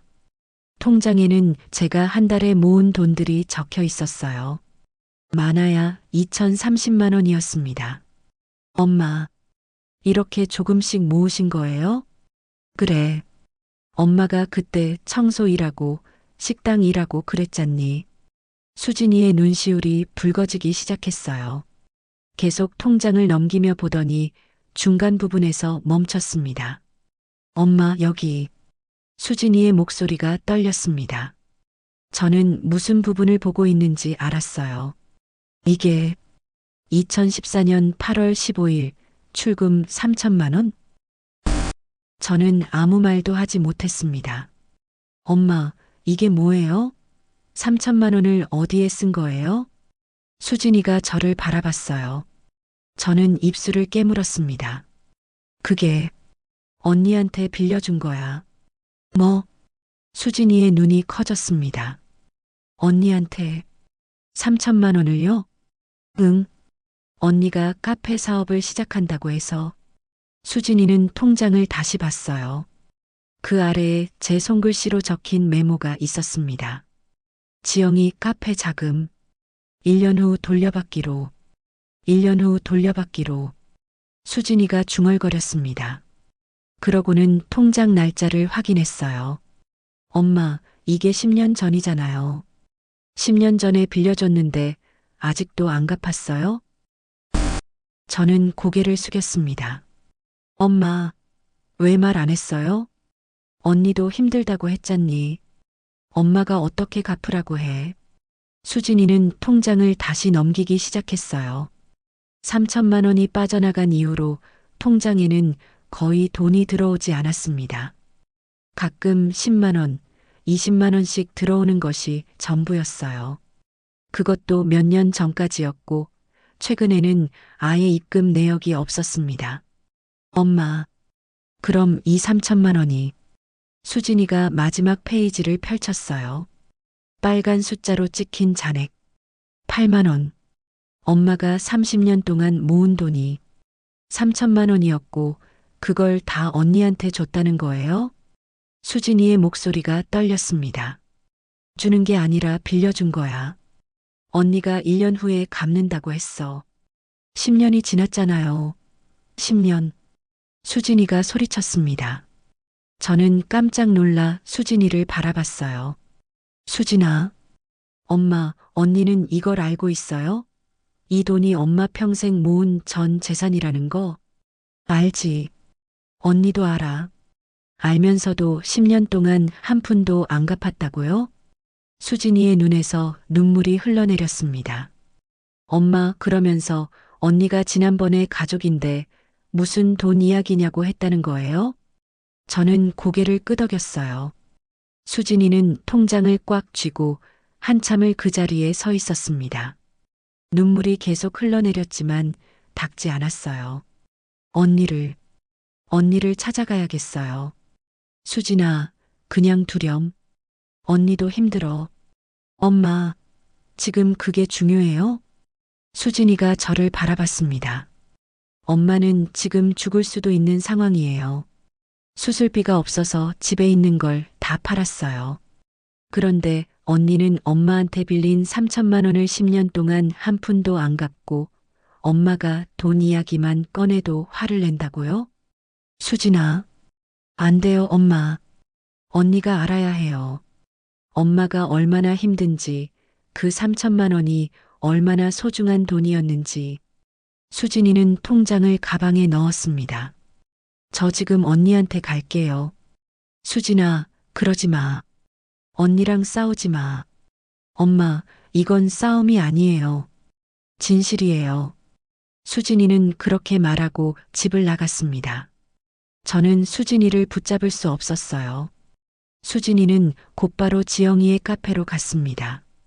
카페 문을 열고 들어서자 지영이가 카운터에서 커피를 내리고 있었어요. 어서 오세요. 수진아? 언니 할 말 있어. 수진이의 차가운 목소리에 지영이는 멈칫했습니다. 갑자기 왜? 무슨 일이야? 수진이는 가방에서 통장을 꺼내 카운터 위에 탁 놓았습니다. 이게 뭐야? 언니, 이거 봐. 수진이가 통장을 펼쳤어요. 2014년 8월 15일 3천만 원 출금 내역이 보였습니다. 이게 엄마 통장이네. 응. 10년 전에 언니한테 빌려준 3천만 원 기록이야. 지영이의 얼굴이 굳어졌습니다. 그래서 그게 왜? 언니, 이 돈이 뭔지 알아? 수진이가 통장 첫 페이지를 펼쳤어요. 1995년부터 시작된 입금 내역들이 보였습니다. 엄마가 30년 동안 청소하고 설거지하고 시장 일하면서 한 푼, 두 푼 모은 돈이야. 엄마 평생 모은 전 재산이었어. 나도 알아. 알면서도 10년 동안 한 푼도 안 갚았어? 수진이의 목소리가 떨렸습니다. 지영이는 잠시 말이 없었어요. 수진아, 나도 사정이 있었어. 사업이 잘 안 됐고, 사정이 있으면 말이라도 하지. 엄마가 얼마나 기다렸는지 알아? 나도 미안하게 생각해. 근데 지금 당장은. 언니, 수진이가 소리쳤습니다. 카페 안에 있던 손님들이 두 사람을 쳐다봤어요. 엄마가 지금 죽을 수도 있어. 수술비가 없어서 집에 있는 가구들 다 팔았어. TV, 장롱, 밥솥까지 다 팔아서 겨우 25만 원 모았대. 25만 원. 지영이는 고개를 숙였습니다. 그런데 언니는 엄마한테 가족인데 무슨 돈 이야기냐고 했다며? 언니가 엄마한테 빌린 돈이 3천만 원인데? 수진아, 목소리 좀 낮춰. 못 낮춰. 언니, 이게 말이 돼? 엄마 평생 모은 돈을 가져가 놓고 10년 동안 한 푼도 안 갚고 엄마가 아파서 죽을 지경인데도 모른 척하는 게. 지영이의 눈에 눈물이 맺혔습니다. 나도 힘들었어. 언니만 힘들어? 엄마는 안 힘들어? 수진이가 통장을 들어 보였습니다. 이것 봐. 마지막 페이지. 잔액 8만 원. 8만 원밖에 없어, 언니. 엄마가 30년 동안 모은 돈이 8만 원밖에 안 남았어. 지영이는 아무 말도 하지 못했습니다. 언니, 최소한 조금이라도 갚아야 하는 거 아니야? 전부는 아니더라도 100만 원이라도 50만 원이라도. 나도 지금 당장은 돈이 없어. 그럼 언제 갚을 건데? 엄마가 죽고 나서? 그 말에 지영이가 고개를 번쩍 들었습니다. 수진아, 너 지금 너무 심한 거 아니야? 내가 심해? 언니가 더 심하지. 두 자매는 카페 한가운데서 서로를 바라보며 서 있었어요. 주변 손님들은 불편한 듯 자리를 떠났습니다. 한참 후 지영이가 입을 열었습니다. 수진아, 미안해. 정말 미안해. 미안하다는 말로 되는 게 아니잖아. 나도 알아. 근데 진짜 지금은 돈이 없어. 사업도 망했고 빚도 많고. 지영이의 목소리가 떨렸습니다. 그래도 엄마한테는 말이라도 해야지. 미안하다. 조금만 기다려달라고. 그런 말 한마디도 없이 가족인데 무슨 돈 이야기냐고 하면 엄마가 얼마나 상처받겠어? 수진이의 말에 지영이는 눈물을 흘렸습니다. 내가 잘못했어. 엄마한테 너무 못했어. 이제 알았어? 수진이는 통장을 가방에 넣었습니다. 언니, 엄마는 2주 후에 수술이야. 그때까지 우리가 돈을 마련해야 해. 2주 후? 응. 그때까지 언니도 할 수 있는 만큼 해봐. 나도 할게. 수진아. 그리고 언니, 엄마한테 가서 사과해. 진심으로. 수진이는 그렇게 말하고 카페를 나갔습니다.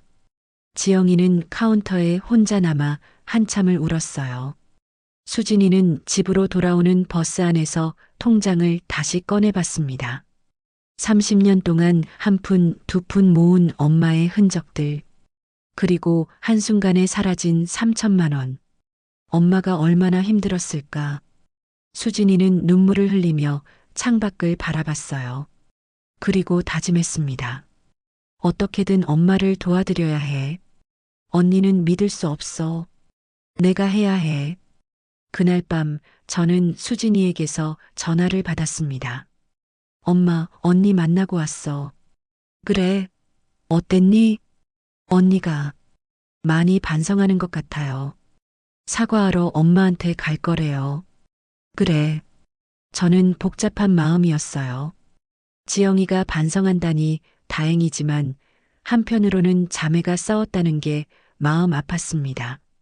엄마, 걱정하지 마세요. 제가 꼭 도와드릴게요. 고마워, 수진아. 엄마, 사랑해요. 나도 사랑한다, 수진아. 전화를 끊고 저는 창밖을 바라봤어요. 달이 떠 있었습니다. 이제 어떻게 되는 걸까? 수진이가 지영이를 만나고 온 다음 날 저는 불안한 마음으로 하루를 보냈습니다. 지영이가 정말 사과하러 올까요? 아니면 더 화가 나서 연락을 끊어버릴까요? 어떻게 되는 거지? 오후 내내 휴대폰만 들여다봤지만 지영이에게서는 아무 연락이 없었습니다. 이틀이 지났습니다. 지영이에게서는 여전히 아무 연락이 없었어요. 수진이가 전화를 걸어왔습니다. 엄마, 언니한테서 연락 왔어요? 아니, 아무 연락 없어. 이상하네. 분명히 사과하러 간다고 했는데. 수진이의 목소리에서 걱정이 묻어났어요. 괜찮아, 수진아. 언니도 마음 정리할 시간이 필요한가 봐. 엄마는 너무 착해요. 언니가 이렇게까지 하는데. 수진아, 언니도 내 언니야. 나쁜 마음으로 그러는 건 아닐 거야. 하지만 저도 속으로는 서운했습니다. 수진이가 통장을 보여주고 2주 후에 수술이라고 했는데 지영이는 왜 연락이 없는 걸까요? 사흘째 되는 날 저녁 민수에게서 전화가 왔어요. 엄마, 나 민수야. 응, 민수야. 무슨 일이야? 엄마, 수진이한테 들었어요. 엄마가 수술하셔야 한다면서요? 아, 응, 그래. 왜 진작에 말씀 안 하셨어요? 민수의 목소리에는 걱정이 섞여 있었어요. 너희들 걱정시키고 싶지 않았어. 엄마, 그래도 이런 큰일은 말씀하셔야죠. 미안하다, 민수야. 잠시 침묵이 흘렀습니다. 민수가 조심스럽게 입을 열었어요.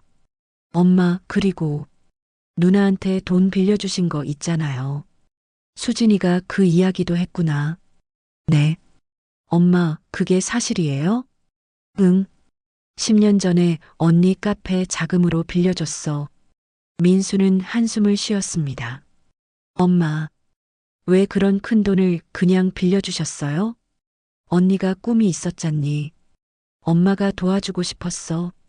그래도 3천만 원이 얼마나 큰 돈인데. 민수의 목소리가 떨렸어요. 민수야, 괜찮아. 이미 지난 일이야. 괜찮을 리가 없죠. 엄마가 지금 그 돈 때문에 얼마나 힘드신데. 민수야, 너도 언니한테 화내지 마. 언니도 힘들어. 엄마는 왜 맨날 다른 사람만 걱정하세요? 엄마 자신은요? 민수가 소리쳤습니다. 저는 놀라서 말을 잇지 못했어요. 엄마, 미안해요. 소리 지르려던 건 아니었는데. 괜찮아. 엄마가 너희들한테 걱정만 끼쳤구나. 아니에요. 엄마, 제가 도와드릴게요. 많이는 못해도. 민수야, 너도 형편이 어려운 거 엄마가 알아. 괜찮아. 엄마. 민수의 목소리가 흔들렸어요. 저는 눈물이 날 것 같았지만 꾹 참았습니다. 민수야, 너는 내 가정 잘 챙기렴. 그게 엄마한테 제일 큰 효도야. 엄마, 죄송해요. 전화를 끊고 저는 한참을 그 자리에 앉아 있었어요. 내 자식들이 다 이렇게 미안해하고 있구나. 나흘째 되는 날 수진이가 다시 전화를 걸어왔어요. 엄마, 언니랑 오빠랑 제가 내일 모이기로 했어요. 그래, 다들 괜찮대? 네. 엄마 일로 얘기해야 할 게 있다고 했어요. 수진아, 너희들끼리 싸우지는 마라. 걱정 마세요, 엄마. 잘 얘기할게요. 하지만 저는 불안했습니다. 세 남매가 모이면 또 싸우지는 않을까 걱정이었어요. 다음 날 오후 세 남매는 민수의 집에서 만났습니다. 거실에 세 사람이 둘러앉았어요. 침묵이 흘렀습니다. 아무도 먼저 말을 꺼내지 않았죠. 한참 후 수진이가 입을 열었습니다. 우리 엄마 일 때문에 모인 거잖아. 얘기 좀 하자. 그래. 얘기해야지. 민수가 고개를 끄덕였어요. 지영이는 고개를 숙인 채 아무 말이 없었습니다. 언니, 엄마한테 사과하러 갔어? 수진이가 지영이를 바라보며 물었어요. 지영이는 고개를 저었습니다. 아니, 왜? 분명히 간다고 했잖아. 미안해. 용기가 안 나더라. 지영이의 목소리가 작았어요. 수진이는 한숨을 쉬었습니다. 언니, 엄마가 2주 후에 수술이야. 우리가 돈을 마련해야 한다고. 나도 알아. 그럼 어떻게 할 건데? 수진이의 질문에 지영이는 대답하지 못했습니다. 민수가 입을 열었어요. 나는 500만 원 정도는 마련할 수 있을 것 같아. 오빠가? 수진이가 놀라서 민수를 봤습니다. 응, 비상금이랑 합치면 그 정도는 될 것 같아. 형수한테도 얘기했어. 와, 오빠, 고마워. 당연한 거야. 우리 엄만데. 민수의 말에 수진이는 눈시울이 붉어졌어요. 나도 300만 원은 마련할게. 우리 남편이랑 상의했는데 우리가 모아둔 돈 쓰기로 했어. 수진아, 우리 둘이 합치면 800만 원이네. 그럼 1200만 원이 부족한데. 수진이가 지영이를 바라봤습니다. 언니는? 지영이는 여전히 고개를 숙이고 있었어요. 나는 지금 당장은 돈이 없어. 언니, 농담이야? 농담 아니야. 진짜 없어. 사업도 망했고, 빚도 있고. 그럼 최소한 조금이라도 내야 하는 거 아니야? 수진이의 목소리가 높아졌어요. 나도 그러고 싶어. 근데 진짜 없다고. 지영이도 소리를 질렀습니다. 민수가 두 사람을 말렸어요. 야, 싸우지 마. 지금 싸울 때가 아니잖아. 오빠, 언니 들어봐. 엄마한테 3천만 원 빌려갔잖아. 10년 동안 한 푼도 안 갚았고. 그런데 지금도 한 푼도 못 낸다고? 수진아, 나도 사정이 있어. 무슨 사정? 말해봐. 카페가 망했어. 빚도 많아. 나도 지금 파산 직전이라고. 지영이가 울먹이며 소리쳤습니다. 수진이와 민수는 잠시 말을 잃었어요. 언니, 그렇게까지 심각해? 응. 그래서 엄마한테도 차마 말을 못한 거야. 내가 얼마나 미안한데. 지영이는 얼굴을 가리고 울기 시작했습니다. 그래도 언니, 뭔가 방법이 있을 거 아니야. 방법이 없어. 나도 찾아봤어. 대출도 더 이상 안 돼. 친구들한테도 다 빌렸어. 침묵이 흘렀습니다. 세 남매는 서로를 바라보며 아무 말도 하지 못했어요. 그럼 우리 셋이 800만 원밖에 못 모으는 거야? 수진이가 조심스럽게 물었습니다. 그런가 봐. 민수가 한숨을 쉬었어요. 1200만 원이 부족한데 어떻게? 수술비가 2000만 원인데. 병원에 사정 얘기하면 어떨까? 분할 납부 같은 거. 민수의 말에 수진이가 고개를 저었습니다. 수술 전에 일정 금액은 내야 한대. 최소 1500만 원은. 그럼 700만 원이 부족하네. 세 사람은 다시 침묵에 빠졌습니다. 그날 밤 저는 집에서 혼자 있었어요. 자식들이 모여서 얘기한다는 소식을 수진이에게 들었지만 결과는 듣지 못했습니다. 아마 밤늦게까지 얘기하나 보다 생각하며 기다렸어요. 밤 9시쯤 갑자기 가슴이 아프기 시작했습니다. 또 시작이네. 저는 약을 찾으려고 일어섰는데 어지러워서 비틀거렸어요. 벽을 짚고 부엌으로 가려고 했지만 다리에 힘이 들어가지 않았습니다. 저는 그대로 바닥에 주저앉았어요. 가슴을 움켜쥐고 숨을 쉬려 했지만 공기가 들어오지 않았습니다. 누가 도와줘. 휴대폰을 꺼내려 했지만 손이 떨려서 제대로 잡히지 않았어요. 휴대폰이 바닥에 떨어졌습니다. 식은땀이 온몸에서 흘러내렸고 눈앞이 점점 흐려졌어요. 이러다 진짜 그때였습니다. 현관 초인종이 울렸어요. 엄마 계세요? 수진이의 목소리였습니다. 엄마, 문 열어주세요. 하지만 저는 대답할 수 없었어요. 목소리가 나오지 않았습니다. 엄마, 쿵쾅쿵쾅 문을 두드리는 소리가 들렸어요. 그리고 곧 열쇠로 문을 여는 소리가 났습니다. 엄마, 어디 계세요? 엄마, 수진이가 거실로 들어왔어요. 그리고 바닥에 쓰러진 저를 발견했습니다. 엄마, 정신 차려요. 수진이가 저를 흔들었지만 저는 제대로 대답할 수 없었어요. 119 불러야 해. 수진이는 황급히 전화를 걸었습니다. 여기 환자 있어요. 빨리 와주세요. 119 구급차가 도착했고 저는 병원으로 실려갔어요. 응급실에 도착했을 때 의사들이 저를 둘러쌌습니다. 혈압 떨어지고 있습니다. 심전도 체크. 보호자 누구세요? 저요. 딸이에요. 수진이가 떨리는 목소리로 대답했어요.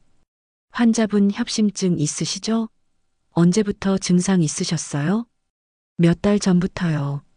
수술 예정이었는데 지금 당장 응급 처치 들어갑니다. 밖에서 기다려주세요.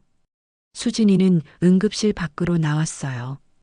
그리고 떨리는 손으로 지영이와 민수에게 전화를 걸었습니다. 1시간 후 세 남매가 병원에 모였습니다. 응급실 앞 복도에서 지영이와 민수가 도착했어요. 엄마는? 엄마 어떻게 됐어? 지금 응급 처치 중이야. 의사 선생님이 위험하다고. 수진이의 목소리가 떨렸습니다. 지영이는 그 자리에 주저앉았어요. 내 잘못이야. 다 내 잘못이야.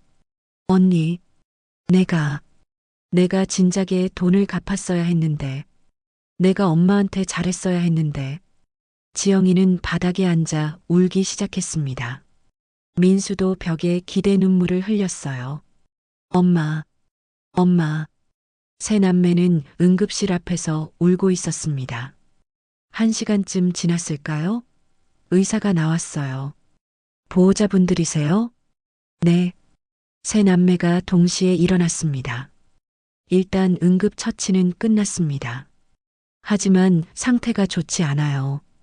빨리 수술하지 않으면 위험합니다. 언제 수술할 수 있어요? 최대한 빨리 해야 합니다.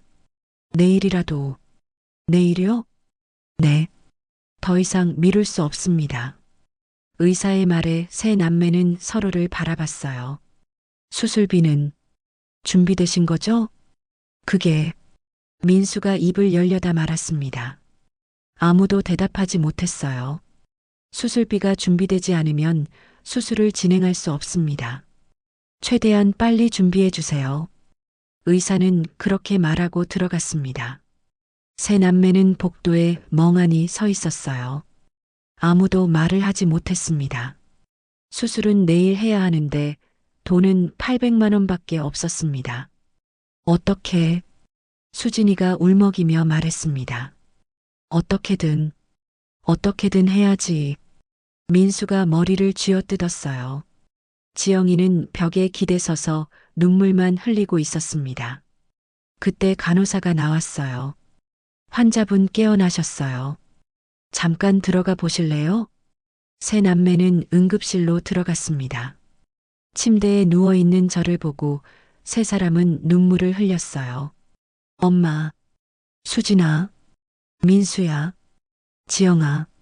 저는 힘없이 미소 지었습니다. 엄마, 괜찮으세요? 응, 괜찮아. 엄마, 죄송해요. 제가 진작에. 지영이가 제 손을 잡으며 울었어요. 괜찮아, 지영아. 엄마는 괜찮아. 엄마. 세 남매는 제 침대 주위에 서서 울고 있었습니다. 저는 그런 자식들을 보며 생각했어요. 내 자식들. 다 착한 애들인데. 하지만 동시에 알고 있었습니다. 이 아이들도 어쩔 수 없다는 것을. 돈이 없으면 수술을 할 수 없다는 것을. 그리고 제 시간이 얼마 남지 않았다는 것을.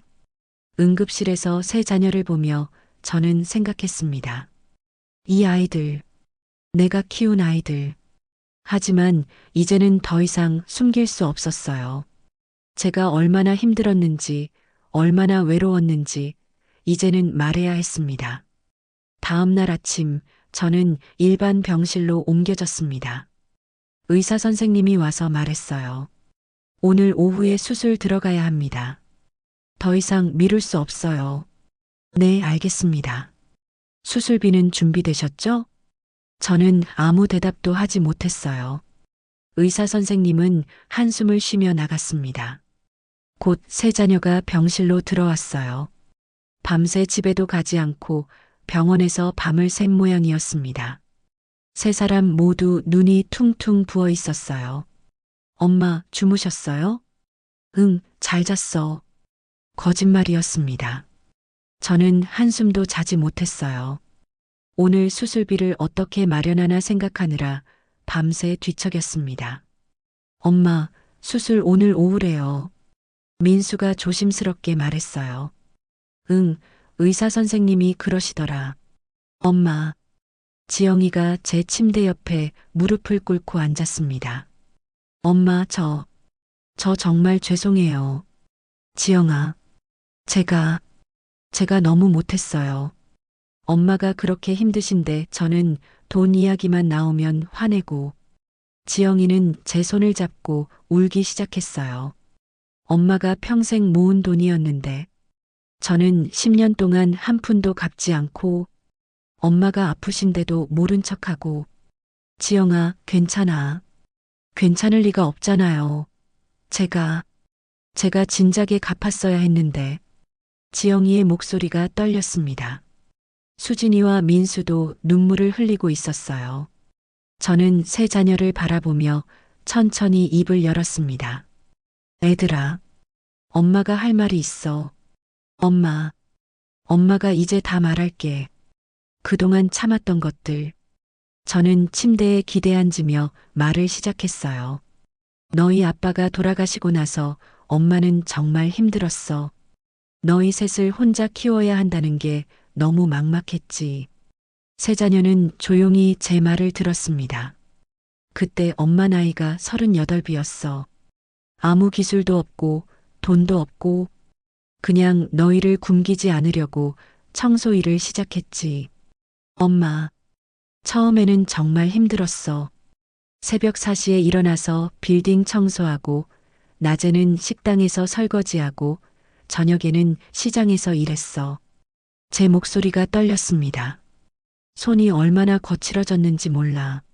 세제 때문에 손이 터지고 피가 나도 이랬어. 왜냐하면 너희가 학교에서 친구들한테 무시당하지 않았으면 해서. 엄마, 몰랐어요. 민수가 울먹였어요. 엄마는 괜찮았어. 힘들어도 너희 셋이 밥 먹고 웃는 모습만 보면 견딜 수 있었으니까. 저는 눈물을 닦으며 계속했습니다. 그렇게 30년을 모았어. 한 달에 20만 원, 30만 원씩. 많이는 못 모았지만 그래도 조금씩 쌓였지. 세 자녀는 고개를 숙이고 울고 있었어요.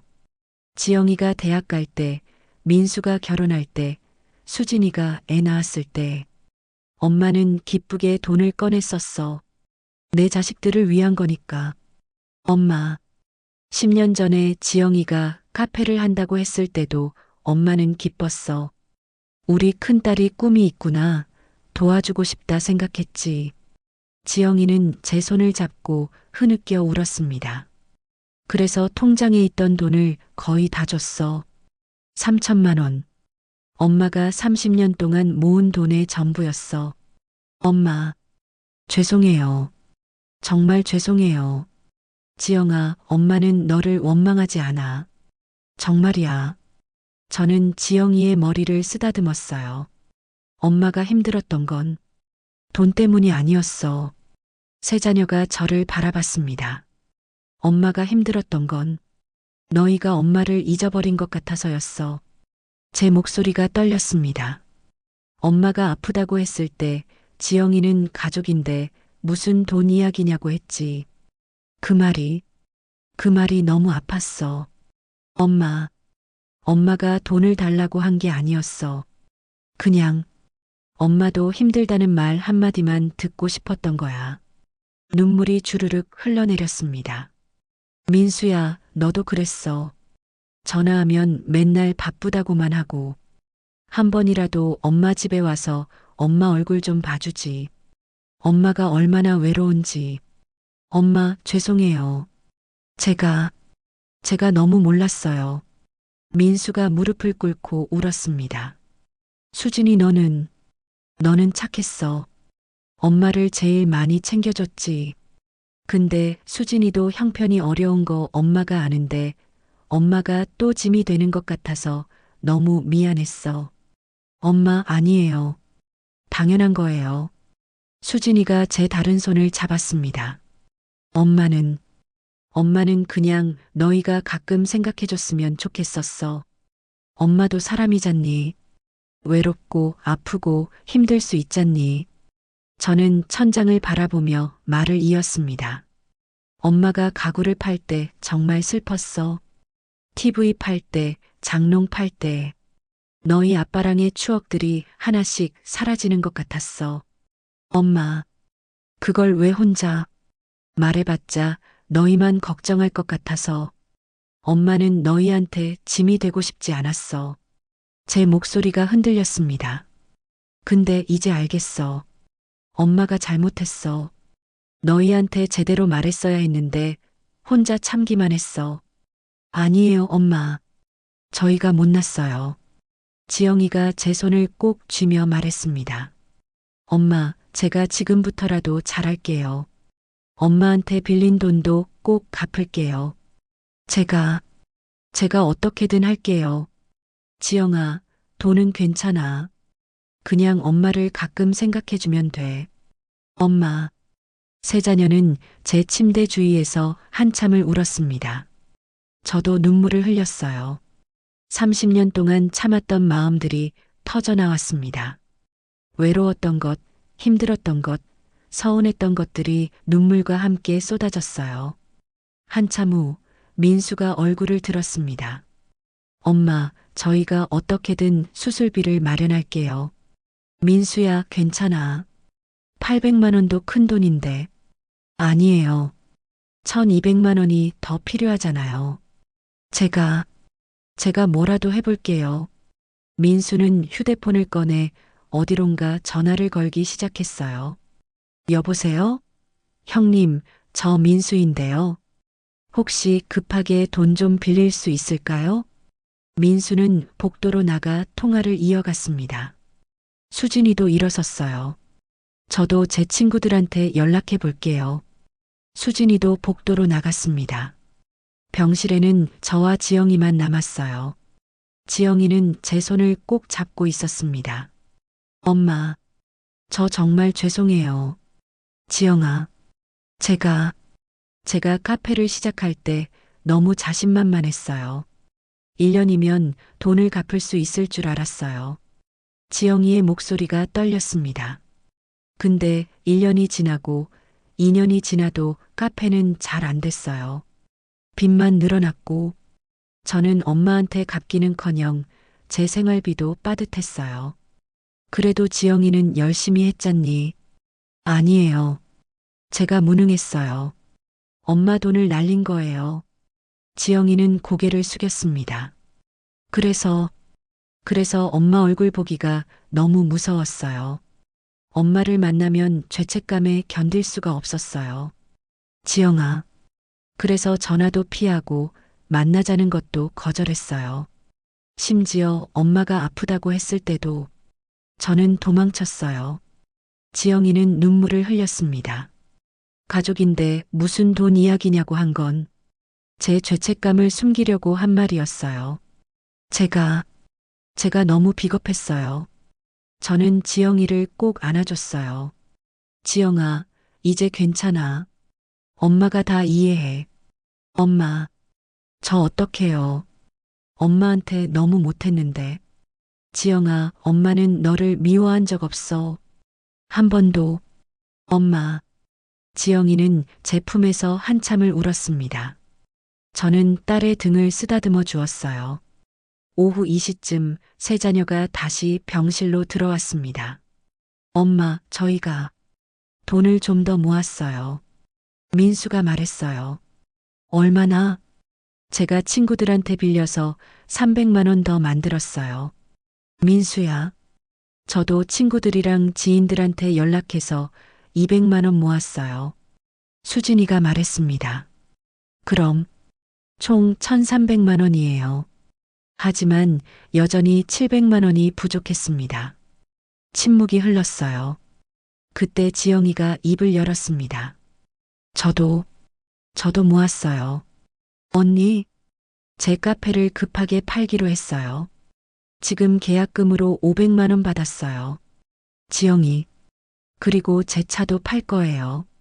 중고차 매매상한테 연락했는데 200만 원에 바로 가져간대요. 지영아, 내 차까지. 괜찮아요, 엄마. 차 없어도 살 수 있어요. 제가 엄마한테 받은 건 그것보다 훨씬 많으니까요. 지영이는 웃으며 눈물을 닦았습니다. 그럼 민수가 계산했어요. 1,300만 원에 700만 원을 더하면 2천만 원. 다 됐어. 수진이가 소리쳤습니다. 세 남매는 서로를 끌어안고 울었어요. 저도 눈물이 났습니다. 제 자식들이 이렇게 힘을 합쳐서 엄마를 위해 노력하는 모습을 보니 가슴이 벅차올랐어요. 애들아, 고맙다. 정말 고맙다. 엄마, 저희가 더 감사하죠. 엄마가 저희를 키워주셨잖아요. 민수가 말했습니다. 이제부터는 저희가 엄마를 돌볼게요. 수진이가 제 손을 잡았어요. 엄마, 수술 잘 받으시고 건강해지세요. 저희가 기다리고 있을게요. 지영이가 말했습니다. 오후 4시 수술실로 들어가는 시간이 되었습니다. 간호사들이 침대를 밀고 복도로 나왔어요. 세 자녀가 따라 걸으며 제 손을 잡았습니다. 엄마, 힘내세요. 엄마, 사랑해요. 엄마, 꼭 건강하게 나오세요. 수술실 문 앞에서 저는 세 자녀를 바라봤어요. 애들아, 엄마가 너희를 낳아서 정말 행복했어. 힘들 때도 많았지만 너희가 있어서 견딜 수 있었어. 엄마, 사랑한다. 우리 애들. 저희도 사랑해요, 엄마. 수술실 문이 열렸고 저는 안으로 들어갔습니다. 문이 닫히기 전 마지막으로 세 자녀의 얼굴을 봤어요. 울면서도 웃고 있는 그 얼굴들이 제 마지막 기억이었습니다. 수술실 문이 닫혔고 저는 마취에 빠져들었습니다. 애들아, 엄마 꼭 돌아갈게.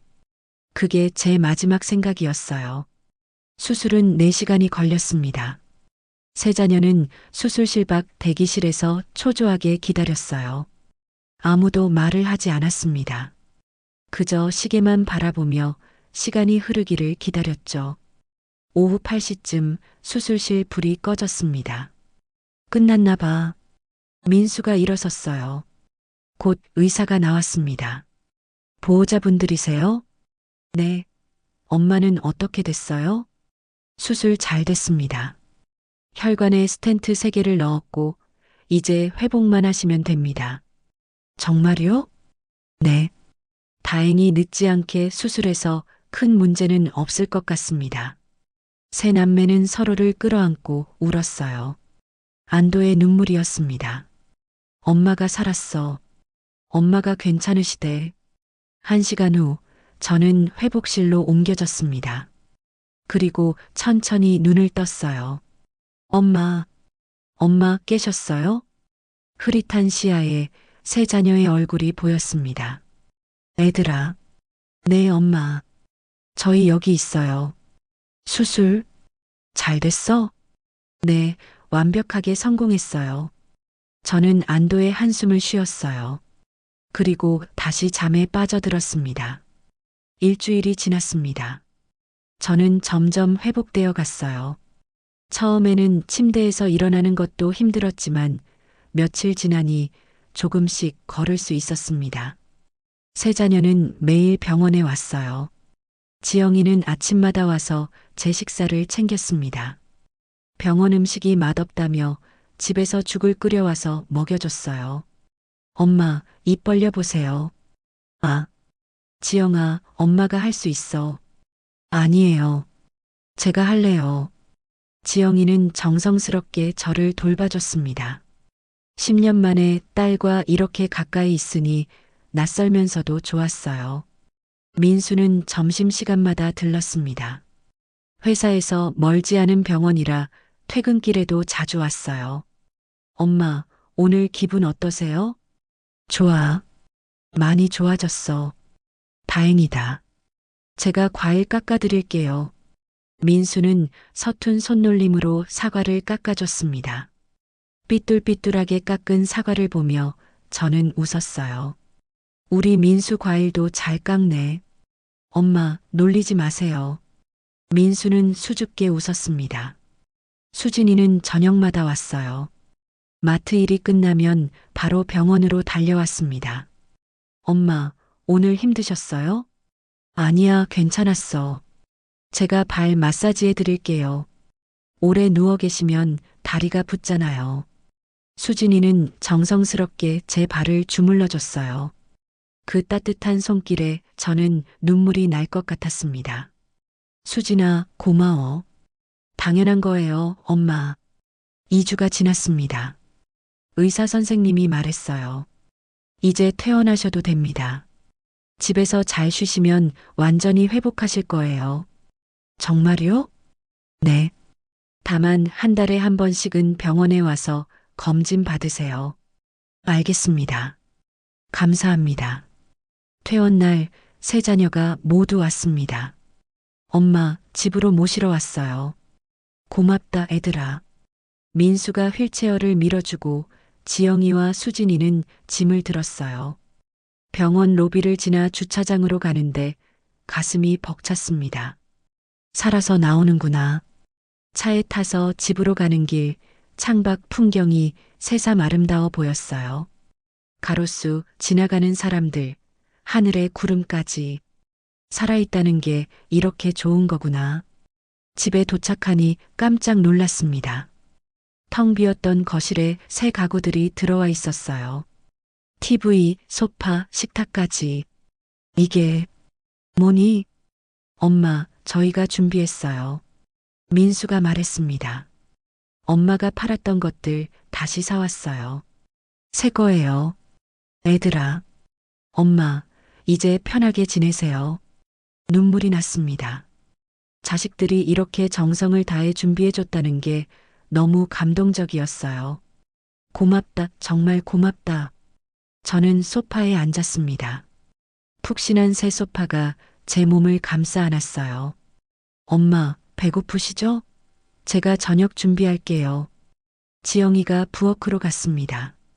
수진이와 민수는 제 옆에 앉았어요. 엄마, 앞으로 저희가 자주 올게요. 그래, 고맙다. 그날 저녁 온 가족이 함께 밥을 먹었습니다. 지영이가 만든 된장찌개, 수진이가 가져온 김치, 민수가 산 불고기. 식탁에 둘러앉아 밥을 먹으며 저는 행복했어요. 이렇게 가족이 함께 있는 것만으로도 충분했습니다. 한 달이 지났습니다. 저는 많이 회복되었어요.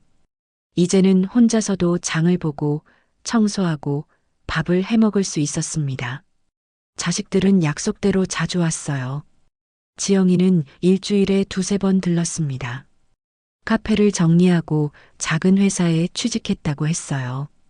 엄마, 제가 이번 달 월급 받았어요. 지영이가 봉투를 내밀었습니다. 이게 뭐니? 50만 원이에요. 많지는 않지만 조금씩 갚아나갈게요. 지영아, 괜찮아. 너도 힘든데. 아니에요, 엄마. 제가 갚아야 해요. 지영이의 눈빛은 진지했습니다. 저는 그 돈을 받았어요. 고맙다, 지영아.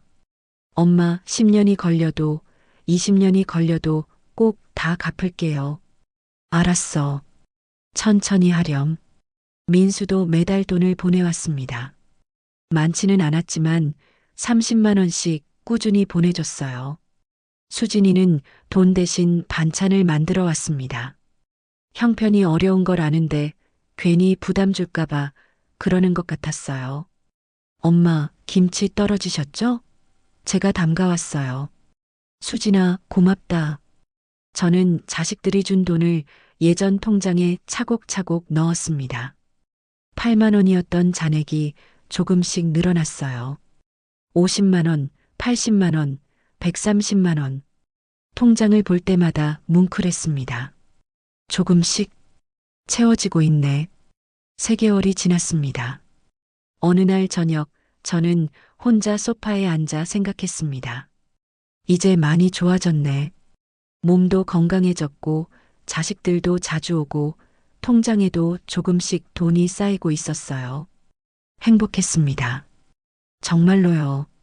하지만 마음 한구석에는 여전히 아쉬움이 남아 있었어요. 왜 이렇게 아파야만 알아줬을까? 만약 제가 쓰러지지 않았다면? 만약 수술을 하지 않았다면? 자식들은 여전히 바쁘다며 연락을 안 했을까요? 저는 여전히 혼자 외롭게 지내고 있었을까요?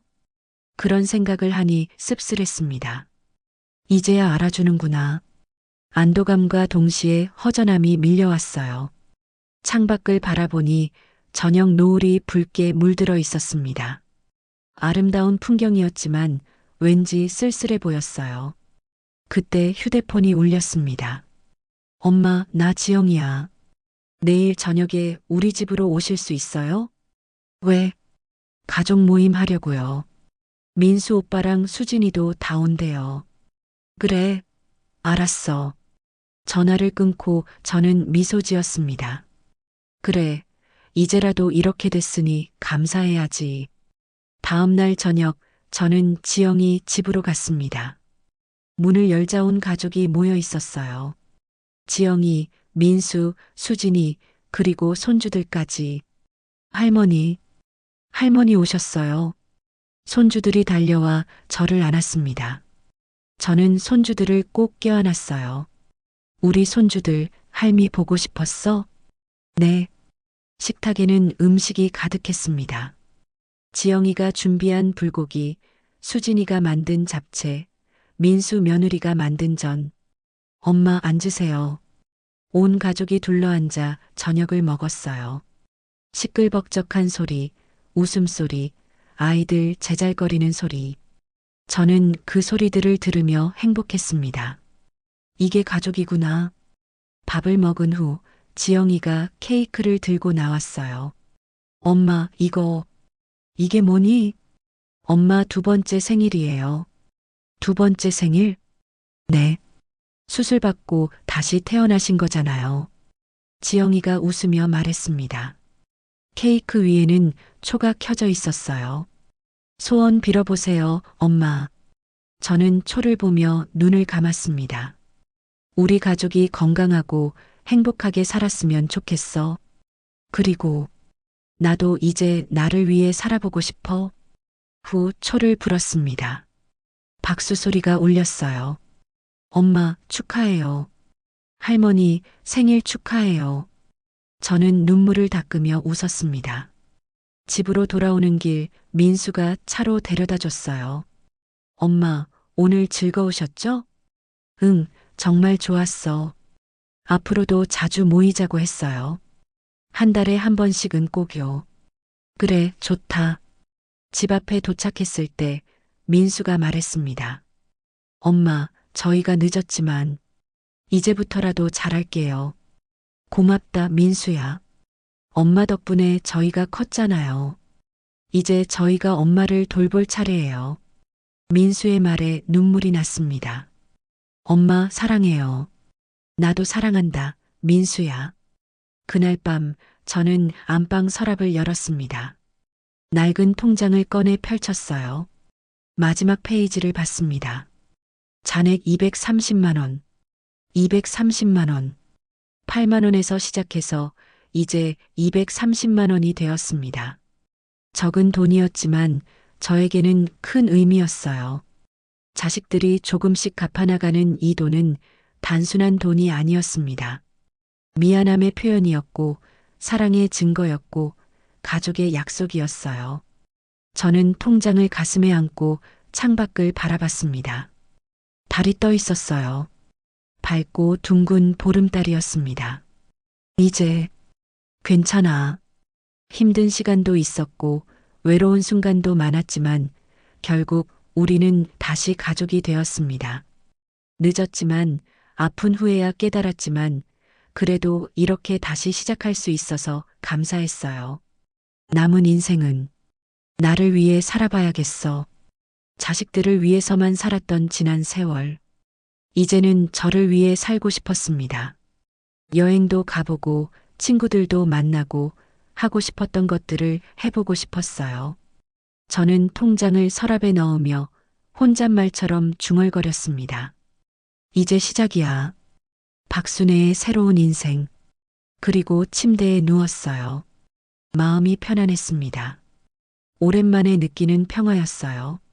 자식들은 저를 사랑하고 저도 자식들을 사랑합니다.